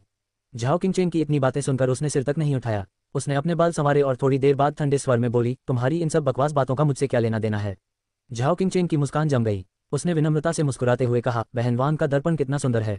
मैं कहती हूँ, बहन वांग कितनी प्यारी हैं। अगर मैं बहन वांग जितनी सुंदर होती तो मैं कभी भी दर्पण से अलग नहीं होती। धन्यवाद। वांग ने झाओ किंगचेंग की प्रशंसा स्वीकार कर ली और फिर अपने हाथ में मौजूद छोटे दर्पण से खेलने लगी। वह जय थी। झाओ किंगचेंग पूरी तरह टूट चुकी थी। चाहे वह किसी भी तरह से हिसाब लगा ले, उसके पास ड्रैगन स्केल रून्स की वह राशि चुकाने का कोई तरीका नहीं था। 15% ब्याज का मतलब होगा 1 और महीने तक किफायती खर्च करना। अगर फिर भी वे इसे चुका नहीं पाए तो उन्हें सड़कों पर सोना पड़ेगा। ताया डिवाइन सिटी में कुछ लड़कियों का सड़क पर सोना और कुछ आवारा पुरुषों द्वारा उन्हें घूरा जाना, यह एक घोर शर्मनाक बात थी। यून ने झाओ किंगचेंग और वांग के बीच बातचीत सुनी। ये पहली बार था जब उसे पता चला कि ताया दिव्य नगरी में एक बैंक है, इसलिए नकारात्मक ड्रैगन स्केल रून्स वाले लोग भी ऋण लेकर सम्मानजनक जीवन यापन कर सकते थे। लेकिन 15% चक्रवृद्धि ब्याज का मतलब था कि बैंक लगभग सूदखोरी का अड्डा बन गया था। 100 ड्रैगन स्केल रून्स उधार देने से अगले महीने 115 और उसके अगले महीने 132 हो जाएंगे। बहुत से सूदखोरी के धंधे भी इतने बुरे नहीं थे। इसमें कोई हैरानी नहीं कि झाओ किंगचेंग इतने दबाव में थे। अगर वे कम समय में सूदखोर को कर्ज नहीं चुका पाए तो भविष्य में ये लगभग नामुमकिन हो जाएगा। भला कौन अपने 6 साल के प्रशिक्षण के दौरान इतना अधिक ब्याज वाला कर्ज चुकाना चाहेगा। और ब्याज तो लगातार बढ़ता ही जा रहा था। बेशक इसका यी यून से कोई लेना देना नहीं था। इस समय वांग ने अपना दर्पण नीचे रख दिया और यी यून को अपनी जड़ी बूटियां तौलने की अनुमति दी। अरे क्या तुम ही वो नहीं हो जो रिकॉर्ड तोड़ना चाहते हो? तुम वहां क्यों खड़े हो? जल्दी करो और मुझे दे दो। वांग बहुत अधीर लग रही थी। उसके हाव भाव से लग रहा था कि जड़ी बूटियां जल्दी से सौंप दो और एक कोने में चले जाओ। इस बड़ी बहन का कीमती समय बर्बाद मत करो। अध्याय 179 जड़ी बूटियों को सौंपना। वह कौन है जो रिकॉर्ड तोड़ना चाहता है? वांग के बोलने का तरीका सुनकर यी यून का दम घुटने लगा। इस औरत की जबान तो वाकई गंदी थी। उसने तो बस कुछ ही सवाल पूछे थे और वो उन पर इतना व्यंग्य कर रही थी। लेकिन ठीक है, हालांकि वह रिकॉर्ड तोड़ना चाहता था, उसने यह बात खुलकर नहीं कही थी। छोटे भाई यी यून, तुम हो? झाओ किंगचेंग ने यी यून को देखा और जबरदस्ती मुस्कुराते हुए बोली, ये औरत तो बिल्कुल ही सनकी है। जो भी उसे दिखता है उसे चुभो देती है। साथ ही वह काले लोहे से बनी एक धातु की मुर्गे जैसी है। वह इतनी कंजूस है कि तुम्हें एक भी पंख नहीं तोड़ने देगी। आज जब तुम उसे अपनी जड़ी बूटियां सौंप दोगे तब तुम्हें पता चल जाएगा। वह तुम्हारी जड़ी बूटियों की कीमत बहुत कम कर देगी। कई नौसिखिए तो 25 ड्रैगन स्केल रूम्स का किराया भी नहीं दे पाते। झाओ किंगचेंग शिकायतों से भरी हुई थी। वह अब भी सूदखोरी को लेकर चिंतित थी। जड़ी बूटी चुनने वाली कुछ लड़कियां असमंजस में थीं। कृषकों के लिए ड्रैगन स्केल रूम्स बहुत कीमती थे। उन्हें अपना जीवन यापन करने के लिए एक एक पैसा बचाना पड़ता था और वे यही कामना करते थे कि काश वे एक ड्रैगन स्केल रूम को 2 के रूप में इस्तेमाल कर पाते। बहन झाओ की सलाह के लिए धन्यवाद। बहन वान का स्वभाव इतना गुस्सैल क्यों है? यी यून ने सहज भाव से पूछा। कौन जाने, मैंने सुना है कि वह ताया दिव्य नगरी में साधना करती थी। फिर उसे एक और साधक पसंद आया और उसने सगाई कर ली। बाद में किसी दुर्घटना के कारण साधना करते समय उसका प्रेमी मर गया। उसके बाद ये वांग नाम की महिला ताया दिव्य नगरी में ही रह गई। वह वास्तव में बहुत शक्तिशाली है लेकिन किसी से भी मित्रता नहीं रखती, इसलिए उसे तरह तरह के काम सौंप दिए गए। यी यून को इसकी उम्मीद नहीं थी। ये कहानी सुनकर उसे ताया दिव्य नगरी में साधना करने की क्रूरता का एहसास हुआ। वहां मरना कितना आसान था। बहन को तुम्हें बताना ही होगा। ड्रैगन स्केल रून्स बहुत कीमती होते हैं। हर ड्रैगन स्केल रून का सोच समझकर इस्तेमाल करना चाहिए। उन्हें बर्बाद मत करो। नौसिखियों के लिए ड्रैगन स्केल रून्स कमाना मुश्किल है। एक दिन में लगभग 10 ही मिलते हैं और भविष्य में कई जगहों पर इनका इस्तेमाल करना पड़ेगा। झाओ किंगचेंग इस बात को भली भांति जानता था। यी यून ने सिर हिलाया। उसे लगा कि हालांकि झाओ किंगचेंग अपनी बातों में कभी गंभीर नहीं होती थी, फिर भी वह एक अच्छी इंसान थी। इस समय तक वांग ने लोहे का डंडा उठा लिया था और यी यून से कहा, जड़ी बूटी चुनने का नियम नौसिखियों और अनुभवी खिलाड़ियों के लिए एक जैसा है। 25 ड्रैगन स्केल रून्स, एक भी कम नहीं। अगर पर्याप्त नहीं हुआ तो हमें आपके ड्रैगन स्केल रून्स को शून्य से भी नीचे करना पड़ेगा। वांग ने अपनी आवाज को लंबा खींचते हुए कबूतर के अंडे के आकार के वजन से खेलना शुरू किया और उसे मेज पर पटक दिया। बेशक अगर आप सड़कों पर सोना नहीं चाहते तो आप उन कर्जदारों की तरह बैंक से कर्ज ले सकते हैं। ब्याज की बात करें तो नए कर्जदारों के लिए ये कम है, सिर्फ 12%, लेकिन निश्चित रूप से यह चक्रवृद्धि ब्याज के रूप में लगता है। ये कहते हुए वांग ने झाओ किंगचेंग और उसके साथियों की ओर देखा। वे सब शर्म से लाल हो गए। इस वांग नाम की औरत की जबान बहुत गंदी थी। वांग की बातें सुनकर यी यून ने कोई प्रतिक्रिया नहीं दी। उसने अपनी जड़ी बूटियों की टोकरी मेज पर रख दी। वांग ने टोकरी को ढकने वाले कपड़े को हटाया और उसमें से जड़ी बूटियां निकालने के लिए हाथ डाला। लेकिन इस झटके के साथ ही वांग के चेहरे पर एक अजीब सा भाव आ गया। जड़ी बूटी चुनने के दफ्तर में इतने लंबे समय तक काम करने के कारण वह जड़ी बूटियों के प्रति बेहद संवेदनशील हो गई थी। इतनी पहुंच के साथ उसे कुछ गड़बड़ महसूस हुई। टोकरी के अंदर देखने पर उसने एक अजीब सी नजर डाली। उसने जड़ी बूटियों की टोकरी को पलट दिया और उसका चेहरा धीरे धीरे जम गया। ओह! झाओ किंगचेंग और उनके साथियों ने भी वांग के चेहरे के भावों को देखा और वे ये जानने के लिए उत्सुक थे कि आखिर क्या हुआ था। ये सब आपने चुने थे? वांग ने अपना सिर उठाया और यी यून को सिर से पैर तक ऐसे देखा जैसे वह उसे पहली बार देख रही हो। यी यून ने सिर हिलाया। झाओ किंगचेंग और उसके साथियों को भी कुछ होने का आभास हो गया। वे उत्सुकतावश पास आए और टोकरी में झांका और तुरंत ही दंग रह गए। व्हाइट स्टार फ्लावर, पेनियू की जड़ें। ओह, ये डिस्कवुड फल है। पीले रंग की जड़ी बूटियों में एक खजाना। और यह क्या है? झाओ किंगचेंग ने एक कीड़े जैसी वस्तु निकाली। उसे कुछ देर तक देखने के बाद उसे दिव्य वन्य जीवन नामक पुस्तक में दर्ज जानकारी याद आ गई। यह उल्कापिंड घास तो नहीं हो सकती। झाओ किंगचेंग ने लंबे समय तक जड़ी बूटियां एकत्र की थीं और उन्हें केवल कुछ निम्न श्रेणी की रहस्यमय जड़ी बूटियां ही मिली थीं, जो सभी रहस्यमय जड़ी बूटियों में बहुत आम थीं। और उल्कापिंड घास एक मध्यम श्रेणी की रहस्यवादी श्रेणी की जड़ी बूटी थी जो लगभग उच्च श्रेणी की रहस्यवादी श्रेणी के करीब पहुंच जाती थी। मध्य श्रेणी की रहस्यमय जड़ी बूटियों में उल्कापिंड घास अत्यंत दुर्लभ थी। इसे ढूंढना आसान नहीं था और यह बहुत कीमती थी। झाओ किंगचेंग ने ताया जड़ी बूटी पर्वत में उल्कापिंड घास पहले कभी नहीं देखी थी, इसलिए उसे इसे पहचानने में थोड़ा समय लगा। हम अपने ज्ञान के बावजूद जड़ी बूटी को सामने रखकर भी तुम उसे पहचान नहीं पा रहे हो। फिर चुनने का क्या फायदा? वांग ने झाओ किंगचेंग का उपहास किया। सचमुच दिव्य वन में जड़ी बूटियां ढूंढना बहुत मुश्किल था। अगर किसी को सौभाग्य से कोई जड़ी बूटी मिल भी जाए और वह उसे पहचान न पाए तो ये बहुत बड़ी बर्बादी होगी। लेकिन ये स्थिति कई किसानों के साथ हो चुकी है। जब तक कोई रसायन शास्त्री न हो तब तक वह विभिन्न प्रकार की जड़ी बूटियों को कैसे पहचान सकता है? साथ ही दिव्य वन क्षेत्र की जड़ी बूटियां मध्य मैदानों की जड़ी बूटियों से भिन्न थीं। जिन रसायन शास्त्रियों के पास पर्याप्त अनुभव नहीं था, उन्हें मौके पर ही जड़ी बूटियों की पहचान करना सीखना पड़ता था। सामान्य किसान दिव्य वन्य भूमि नामक पुस्तक में लिखे गए अभिलेखों पर निर्भर रहते थे। लेकिन आखिर किताब तो किताब ही होती है। महज कुछ चित्रों और विवरणों से जड़ी बूटियों के विभिन्न गुणों का सटीक वर्णन करना मुश्किल था। कई बार तो ऐसा होता ही था कि हम किसी जड़ी बूटी को पहचान ही नहीं पाते थे। नौसिखियों के लिए जड़ी बूटियां चुनते समय निराशाजनक परिणाम मिलना आम बात थी। उनकी अज्ञानता के कारण कई जड़ी बूटियां छूट जाती थीं। दरअसल जो लोग जड़ी बूटी के पहाड़ों में मौजूद हजारों प्रजातियों के पौधों में से अधिकांश को केवल एक किताब में दिए गए रिकॉर्ड के आधार पर पहचान सकते थे, वे असामान्य थे। और अब यी ह्यून झाओ किंगचेन की नज़र में उन असामान्य लोगों में से एक थी। ताया दिव्य शहर के जड़ी बूटी पर्वत में घास, झाड़ियां, लकड़ियां और पौधे सभी जड़ी बूटियों के समान दिखते थे। ये पहचानना आसान नहीं था कि कौन सा क्या है। कई नौसिखियों के साथ ऐसी स्थितियां आईं जब उन्होंने गलत पौधा चुन लिया। कई आध्यात्मिक पौधों में कुछ आध्यात्मिक तत्व एकत्रित थे जिससे वे जड़ी बूटी जैसे दिखते थे। इसके अलावा कई जड़ी बूटियां खुद को छिपा सकती हैं, जिससे उन्हें ढूंढना और भी मुश्किल हो जाता है। ये यून के लिए पहली बार में इतनी सारी जड़ी बूटियां चुनना हास्यास्पद था। ये वॉइड स्टार फ्लावर, आपको ये कैसे मिला? वॉइड स्टार फ्लावर अपना रूप बदलकर पेड़ जैसा बन सकता था और खुद को छिपा सकता था। झाओ किंगचेन ने यहाँ अपने महीनों के प्रवास के दौरान एक भी वॉइड स्टार फ्लावर नहीं तोड़ा था। ओह, क्या दिव्य वन्य भूमि नामक पुस्तक में यह नहीं लिखा है? एक शून्य तारा फूल स्वयं को एक वृक्ष के समान बना लेता है, लेकिन उसके द्वारा निर्मित वृक्ष की बनावट धब्बेदार होती है। जैसे बादल छंटने पर तारों जैसी पानी की बूंदों का एक शून्य क्षेत्र पीछे छूट जाता है, इसीलिए इसका ये नाम है। यी यून की व्याख्या सुनकर झाओ किंगचेन ने यी यून को ऐसे देखा मानो उसने किसी विचित्र व्यक्ति को देख लिया हो। बेशक झाओ किंगचेन को पता था कि वॉइड स्टार फ्लावर को यह नाम कैसे मिला और वॉइड स्टार फ्लावर से बने नकली पेड़ और अन्य पौधों से बने नकली पेड़ में कैसे अंतर किया जाए। लेकिन बादल छंटने के बाद बचे पानी की बूंदें कितनी छोटी थीं। ताया दिव्य नगरी के जड़ी बूटी पर्वत पर घने पेड़ थे और उन्हें पार करने में पूरा एक दिन लग जाता था। योद्धा जिस गति से यात्रा करते उन्हें हजारों पेड़ दिखाई देते। भला किसी एक पेड़ पर चमकती रोशनी पर किसका ध्यान जाता, खासकर तब जब वो चमक सुई के छेद जितनी छोटी हो। यी यून को ये आंखें कैसे मिलीं? झाओ किंगचेन को इस बात पर यकीन नहीं हो रहा था। चारों लड़कियां यी यून के चारों ओर जमा हो गईं। यी यून को ये बर्दाश्त नहीं हुआ। ओह, तुम मुझे इस तरह क्यों घेर रही हो? ओह, तुम तो लार भी टपका रही हो। यी यून ने देखा कि उसी की उम्र की एक लड़की जो झाओ किंगचेन के बगल में खड़ी थी, झाओ किंगचेन के हाथों में मौजूद उल्कापिंड घास को देखकर लार टपका रही थी। उस 13 वर्षीय लड़की ने झट से अपना मुंह पोंछा और शर्माते हुए मुस्कुराए। इस उल्कापिंड घास की कीमत 80 ड्रैगन स्केल रून्स के बराबर थी। यह एक अनमोल खजाना था। वे गरीबी से पागल हो रहे थे और स्वाभाविक रूप से वे इसे पाना चाहते थे। और उल्कापिंड घास के बगल में खड़े होकर वे उसकी दूधिया सुगंध को सूंघ सकते थे, जो बहुत ही लुभावनी थी। वाह भाई यी यून, आपको यह उल्कापिंड घास कैसे मिली? ये युवती झाओ किंगचेन की पारिवारिक मित्र थी। वह हाल ही में ताया दिव्य नगरी आई थी और झाओ किंगचेन के साथ उनकी देखरेख में रह रही थी। लेकिन स्पष्ट रूप से झाओ किंगचेन ताया दिव्य नगरी में अच्छा प्रदर्शन नहीं कर रही थी। वह इस लड़की की देखभाल सीमित रूप से ही कर सकती थी। ज्यादा से ज्यादा वह उसे विभिन्न नियमों से परिचित करा सकती थी और उसे समझा सकती थी। जब उस युवती ने पूछा तो सबने यी यून की ओर देखा। हालांकि शून्य तारा फूल को ढूंढना मुश्किल था, लेकिन कम से कम उसमें कुछ विशिष्ट लक्षण तो थे। अगर यी यून की अवलोकन शक्ति अद्भुत थी तो इसमें कोई आश्चर्य की बात नहीं थी कि वह उसे ढूंढ सका। लेकिन उल्कापिंड घास पत्थरों के भीतर छिपी रहती थी और सतह से दिखाई नहीं देती थी। इसे देखने के लिए चट्टान को चीरना पड़ता था। लेकिन ताया दिव्य नगरी के जड़ी बूटी पर्वत में पेड़ों से कहीं अधिक चट्टानें थीं। इतनी सारी चट्टानों को कैसे चीरा जा सकता था? अध्याय 180 ड्रैगन रून रैंकिंग। सरल उद्धरण चिन्ह। युवतियों द्वारा उल्कापिंड घास की खोज के बारे में पूछे जाने पर यी यून ने उदासीनता का भाव दिखाया मानो यह कोई मुद्दा ही न हो।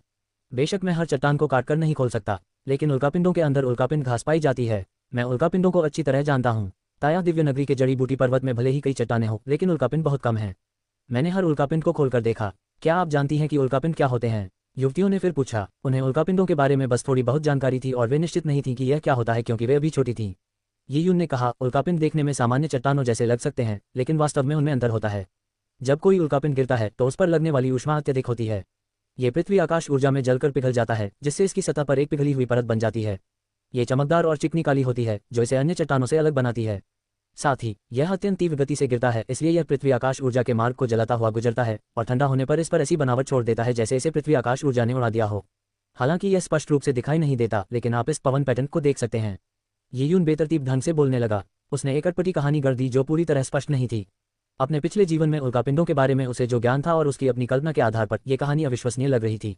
हालांकि इस कहानी की पुष्टि करना आसान नहीं था। उल्कापिंडों की पहचान करना जैद पत्थर का मूल्यांकन करने जैसा था। यह ऐसी चीज नहीं थी जिसे कुछ शब्द सुनकर सीखा जा सके। हर उल्कापिंड अलग होता है। उसने जिन विशेषताओं का उल्लेख किया था वे कुछ प्रकार के उल्कापिंडों में पाई जा सकती थी, इसलिए वह पूरी तरह से निराधार नहीं था। भविष्य में अगर कोई यह साबित भी कर दे कि वह बकवास कर रहा है, तो भी बकवास करने पर कोई रोक नहीं थी। ताया दिव्य नगरी में प्रतिभाशाली लोगों के बीच हमेशा प्रतिस्पर्धा रहती थी, इसलिए एक दूसरे लोग सोचेंगे कि वह बकवास कर रहा है ताकि वह अपने रहस्य दूसरों के साथ साझा न करे। झाओ किंगचेन और उसके साथियों ने उसकी बात पर विश्वास कर लिया। यहाँ तक कि वान को भी यी यून की बातों में कोई कमी नहीं दिखी। चूंकि यी यून की बातें तर्कसंगत थीं और एक योद्धा होने के नाते वान उल्कापिंडों पर कोई शोध नहीं करता। भाई यी यून वाकई महान है। इन सारे पत्थरों के बीच से तो उल्कापिंड भी मिल जाता है। 13 साल की लड़की यी यून को चमकती आंखों से देख रही थी। वही यून के साथ जड़ी बूटियां चुनने जाना चाहती थी। हालांकि ताया दिव्य नगर के नियमों के अनुसार योद्धाओं को जड़ी बूटियां चुनते समय अकेले रहना पड़ता था। ऐसा इसलिए किया जाता था ताकि वे आपस में जड़ी बूटियों का आदान प्रदान न कर सकें। अगर ऐसा नहीं है तो 20-30 लोगों के बराबर जड़ी बूटियों को मिलाकर एक ही व्यक्ति द्वारा इस्तेमाल करने से आसानी से रिकॉर्ड तोड़ा जा सकता है। ये यून ने तरह तरह की जड़ी बूटियां निकालना शुरू किया। प्रत्येक जड़ी बूटी को गिनने और निम्न श्रेणी की पीली जड़ी बूटियों को सुखाने के बाद वांग ने जल्दी से ये यून की वास्तविक फसल की गिनती की। 208 ड्रैगन स्केल रून्स। 208। ये यून के पीछे खड़ी कुछ लड़कियों ने ठंडी सांस ली। हालांकि उन्होंने मन ही मन अनुमान लगा लिया था, फिर भी जब नतीजा सामने आया तो वे चौंक गईं। ये बहुत ही हास्यास्पद था। वे बैंक से लिए गए कर्ज को चुकाने के लिए इन दिनों भर बड़ी मेहनत से जड़ी बूटियां चुन रहे थे, और वह कर्ज केवल 200 ड्रैगन स्केल रून्स का था। उन चारों ने जितने ड्रैगन स्केल रून्स उधार लिए थे उतनी मात्रा ये यून ने एक दिन में कमा ली थी।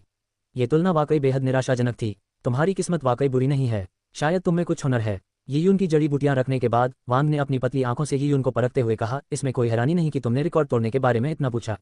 लगता है तुम काफी आत्मविश्वासी हो। ठीक है, अपना टोकन यहाँ लाओ। जब ये यून अपने निवास में दाखिल हुआ तब बाल्दीकिन ने उसे यह चिन्ह दिया था। चिन्ह के सामने का भाग शिलालेखों से भरा हुआ था और पीछे की ओर दिव्य विन्यभूमि शब्द अंकित थे। प्रत्येक टोकन पर शुरुआत में 10 ड्रैगन स्केल प्रतीक अंकित थे। ये यून का टोकन भी इससे अलग नहीं था। उससे टोकन लेने के बाद वांग ने अपनी आत्मा का उपयोग करके उस पर अपनी छाप छोड़ी। कुछ ही सेकंड में सुनहरे रंग के चमकीले चिन्हों की घनी सी लकीरें उसके टोकन से ये यून के टोकन पर आ गईं। ये छोटी छोटी सुनहरी मधुमक्खियों के झुंड की तरह लग रहा था। झाओ किंगचेंग और उसके साथी किनारे खड़े होकर देख रहे थे। उन सुनहरे प्रतीकों को देखकर उन्हें ईर्ष्या हो रही थी। ये यून के प्रतीक चिन्ह द्वारा सभी ड्रैगन स्केल प्रतीकों को अवशोषित करने के बाद सतह पर कुछ सुनहरी रेखाएं दिखाई दीं। वे ड्रैगन के शल्कों की तरह थीं और बेहद खूबसूरत थीं। धन्यवाद। ये यून मुस्कुराया और अपना टोकन वापस ले लिया। इस रफ्तार से लगभग 4-5 दिनों में वह वाइल्डनेस डिवाइन हॉल में प्रवेश करने के लिए पर्याप्त ड्रैगन स्केल रून्स जमा कर लेगा। ये छोटा भाई ये यून। जैसे ही ये यून नौकरी कार्यालय से निकलने के लिए तैयार हुआ, झाओ किंगचेंग ने शर्म से लाल चेहरे के साथ ये यून को पुकारा। अरे क्या बात है। ये यून ने झाओ किंगचेंग की ओर देखा और उसके हाव भाव से, जिसमें वह कुछ कहना चाहती थी, ये यून ने अनुमान लगाया कि मामला क्या है। इस बारे में क्या तुम मंत्र उधार लेना चाहते हो? ये यून ने बिल्कुल सही बात कही, जिससे झाओ किंगचेंग बेहद असहज हो गया। आखिरकार वह ये यून से परिचित नहीं थी, इसलिए ड्रैगन स्केल रून्स उधार मांगने में उसे कोई आसानी नहीं थी। ताया दिव्य नगरी में साधकों के बीच ऋण देने का कोई नियम कानून नहीं था। इसमें कोई शर्तें या नियम कानून नहीं थे। संक्षेप में कहें तो दिव्य नगरी साधकों के बीच ड्रैगन स्केल रून्स उधार लेने का समर्थन नहीं करती थी। ताया दिव्य नगरी में निष्पक्ष व्यापार और जुए के जरिए होने वाली लड़ाइयों को बढ़ावा दिया जाता था। लाभ पाने के लिए सभी को अपनी ताकत साबित करनी पड़ती थी। यहाँ बिना बोए कुछ नहीं मिलता था। ड्रैगन स्केल रून्स उधार लेने के लिए बैंक से कर्ज लेना पड़ता था। 12-15% की ब्याज दर के कारण बहुत कम लोग कर्ज लेने की हिम्मत करते थे, क्योंकि कर्ज के दलदल में फंसना बहुत आसान था। योद्धाओं के बीच निजी ऋणों के मामले में दिव्य नगरी का कोई हस्तक्षेप नहीं था। बेशक इस बात के लिए तैयार रहना आवश्यक था कि कहीं दूसरा पक्ष ऋण वापस न करे। इसके अलावा किसी के पास भी ड्रैगन स्केल रून्स की भरमार नहीं थी और सभी को एक एक पैसा बचाकर खर्च करना पड़ता था। दूसरों से उधार लेना कठिन। इस बारे में हम बस बैंक से लिया हुआ कर्ज चुकाना चाहते हैं। हमें सिर्फ 30 ड्रैगन स्केल रून्स चाहिए। नहीं, सिर्फ 20 भी काफी होंगे। क्या ये संभव है? प्रश्नवाचक चिन्ह उद्धरण चिन्ह। झाओ किंगचेंग ने गुस्से से लाल चेहरा करके कहा और उसके शब्दों में अब कोई दम नहीं था। कल उसने ये यून से पूछा था कि क्या वह लोहो एसोसिएशन का सहयोगी सदस्य बनना चाहता है। साथ ही उसने ये भी कहा था कि अगर ये यून को कभी मदद की जरूरत पड़ी तो वह उसकी रक्षा करेगी। लेकिन आज वह ये यून से ड्रैगन स्केल रून्स उधार लेना चाहती थी। वह न केवल ये यून की रक्षा नहीं कर रही थी, बल्कि अंततः ये यून ने उसकी रक्षा की। कल कही गई अपनी बातों को याद करके झाओ किंगचेंग शर्मिंदा और लज्जित महसूस कर रही थी। 20 ये यून ने अपनी भौहें सिकुड़ी। उसके लिए ये कुछ भी नहीं था। प्रतिदिन लगभग 200 ड्रैगन स्केल रून्स बनाने की उसकी गति से वह 5 दिनों में वाइल्डनेस डिवाइन हॉल में प्रवेश कर सकता था। झाओ किंगचेंग को 20 ड्रैगन स्केल रून्स उधार देने से वाइल्डनेस डिवाइन हॉल में प्रवेश करने में लगने वाले समय पर कोई फर्क नहीं पड़ेगा। संयोगवश मुलाकात होने के कारण ये यून पर झाओ किंगचेंग की मदद करने का कोई दायित्व नहीं था, लेकिन चूंकि यह उसके लिए एक उंगली उठाने जितना आसान था, इसलिए ये यून ने कुछ सोचने के बाद इसे अस्वीकार नहीं किया। दिव्य नगरी में किसी दूसरे व्यक्ति से जान पहचान करना फायदेमंद होगा। आखिरकार ये भविष्य में काम आ सकता है। उन्होंने पूछा, बहन झाओ, मैं कुछ पूछना चाहता हूँ। पहले मैंने सम्मान सूची में देखा कि लुओ हुआर पुरुषों की रैंकिंग में पहले नंबर पर थी, लेकिन स्वर्ग और पृथ्वी की रैंकिंग में वह काफी पीछे थी। पुरुषों की रैंकिंग में क्या गड़बड़ है? पुरुषों की रैंकिंग ड्रैगन स्केल रून्स पर आधारित है। आपके टोकन पर मौजूद ड्रैगन स्केल रून्स की संख्या और डिवाइन सिटी से खरीदे गए संसाधनों की संख्या को मिलाकर एक रैंक निर्धारित की जाएगी। सीनियर लुओ इस रैंकिंग में पहले स्थान पर हैं, लेकिन सीनियर लुओ उतनी अमीर नहीं है जितना आप सोचते हैं। सीनियर लुओ खूब कमाती हैं, लेकिन खर्च भी खूब करती हैं। उन्हें अक्सर ड्रैगन स्केल रून्स की चिंता रहती है। वह डेसोलेट हेवन मास्टर हैं और उन्हें डेसोलेट हेवन कौशल का अभ्यास करना पड़ता है, इसलिए उन्हें काफी मात्रा में ड्रैगन स्केल रून्स की आवश्यकता होती है। मैं समझ गई। ये यून को आखिरकार समझ आ गया। चूंकि ताया दिव्य नगरी में साधकों के बीच निजी व्यापार की अनुमति थी, इसलिए एक निर्जन स्वर्ग की स्वामी होने के नाते वह ड्रैगन स्केल रून्स जल्दी कमा लेगी। लेकिन निर्जन स्वर्ग कौशल का अभ्यास बहुत महंगा है, इसलिए भले ही लुओ हुआर पुरुषों की सम्मान सूची में पहले नंबर पर थी, वह बहुत अमीर नहीं थी। ये कहना उचित होगा कि ताया दिव्य नगरी द्वारा निर्धारित नियमों के अनुसार कोई भी अमीर नहीं बन सकता था। संसाधनों की खरीद के लिए ड्रैगन स्केल रून्स का उपयोग किया जाता था।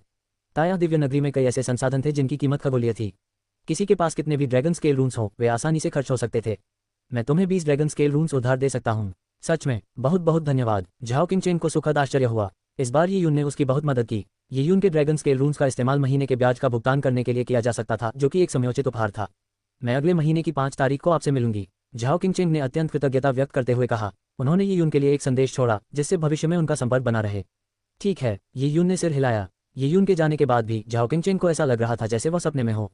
इस छोटे भाई की अवलोकन शक्ति तो वाकई अद्भुत है। वह तो मेरी ही उम्र का लगता है, पहले वाली युवती ने बेबसी से कहा। वह भी लगभग 12 वर्ष की थी और उसे अब भी अवचेतन रूप से लगता था कि वह अभी भी बच्ची है। लेकिन ये यून ने जो कुछ किया, क्या वह ऐसा कुछ था जो एक बच्चा कर सकता था? हाँ, वो ये यून एक दिन उभरता सितारा बन सकता है। अगर हमारे उससे अच्छे संबंध हों तो शायद इससे हमारे परिवार को मदद मिल सके। झाओ किंगचेन ने हिसाब किताब लगाना शुरू किया। भले ही भविष्य में ये यून का साधना स्तर कुछ भी न हो, उसकी अवलोकन क्षमता ही फायदेमंद साबित होगी। जब योद्धा खतरनाक रहस्यमयी लोगों में अभियानों पर जाते हैं तो उनकी तीक्ष्ण बुद्धि और अवलोकन क्षमता जीवन बचा सकती है। ऐसे लोगों के साथ रहना एक आश्वस्त करने वाली बात थी।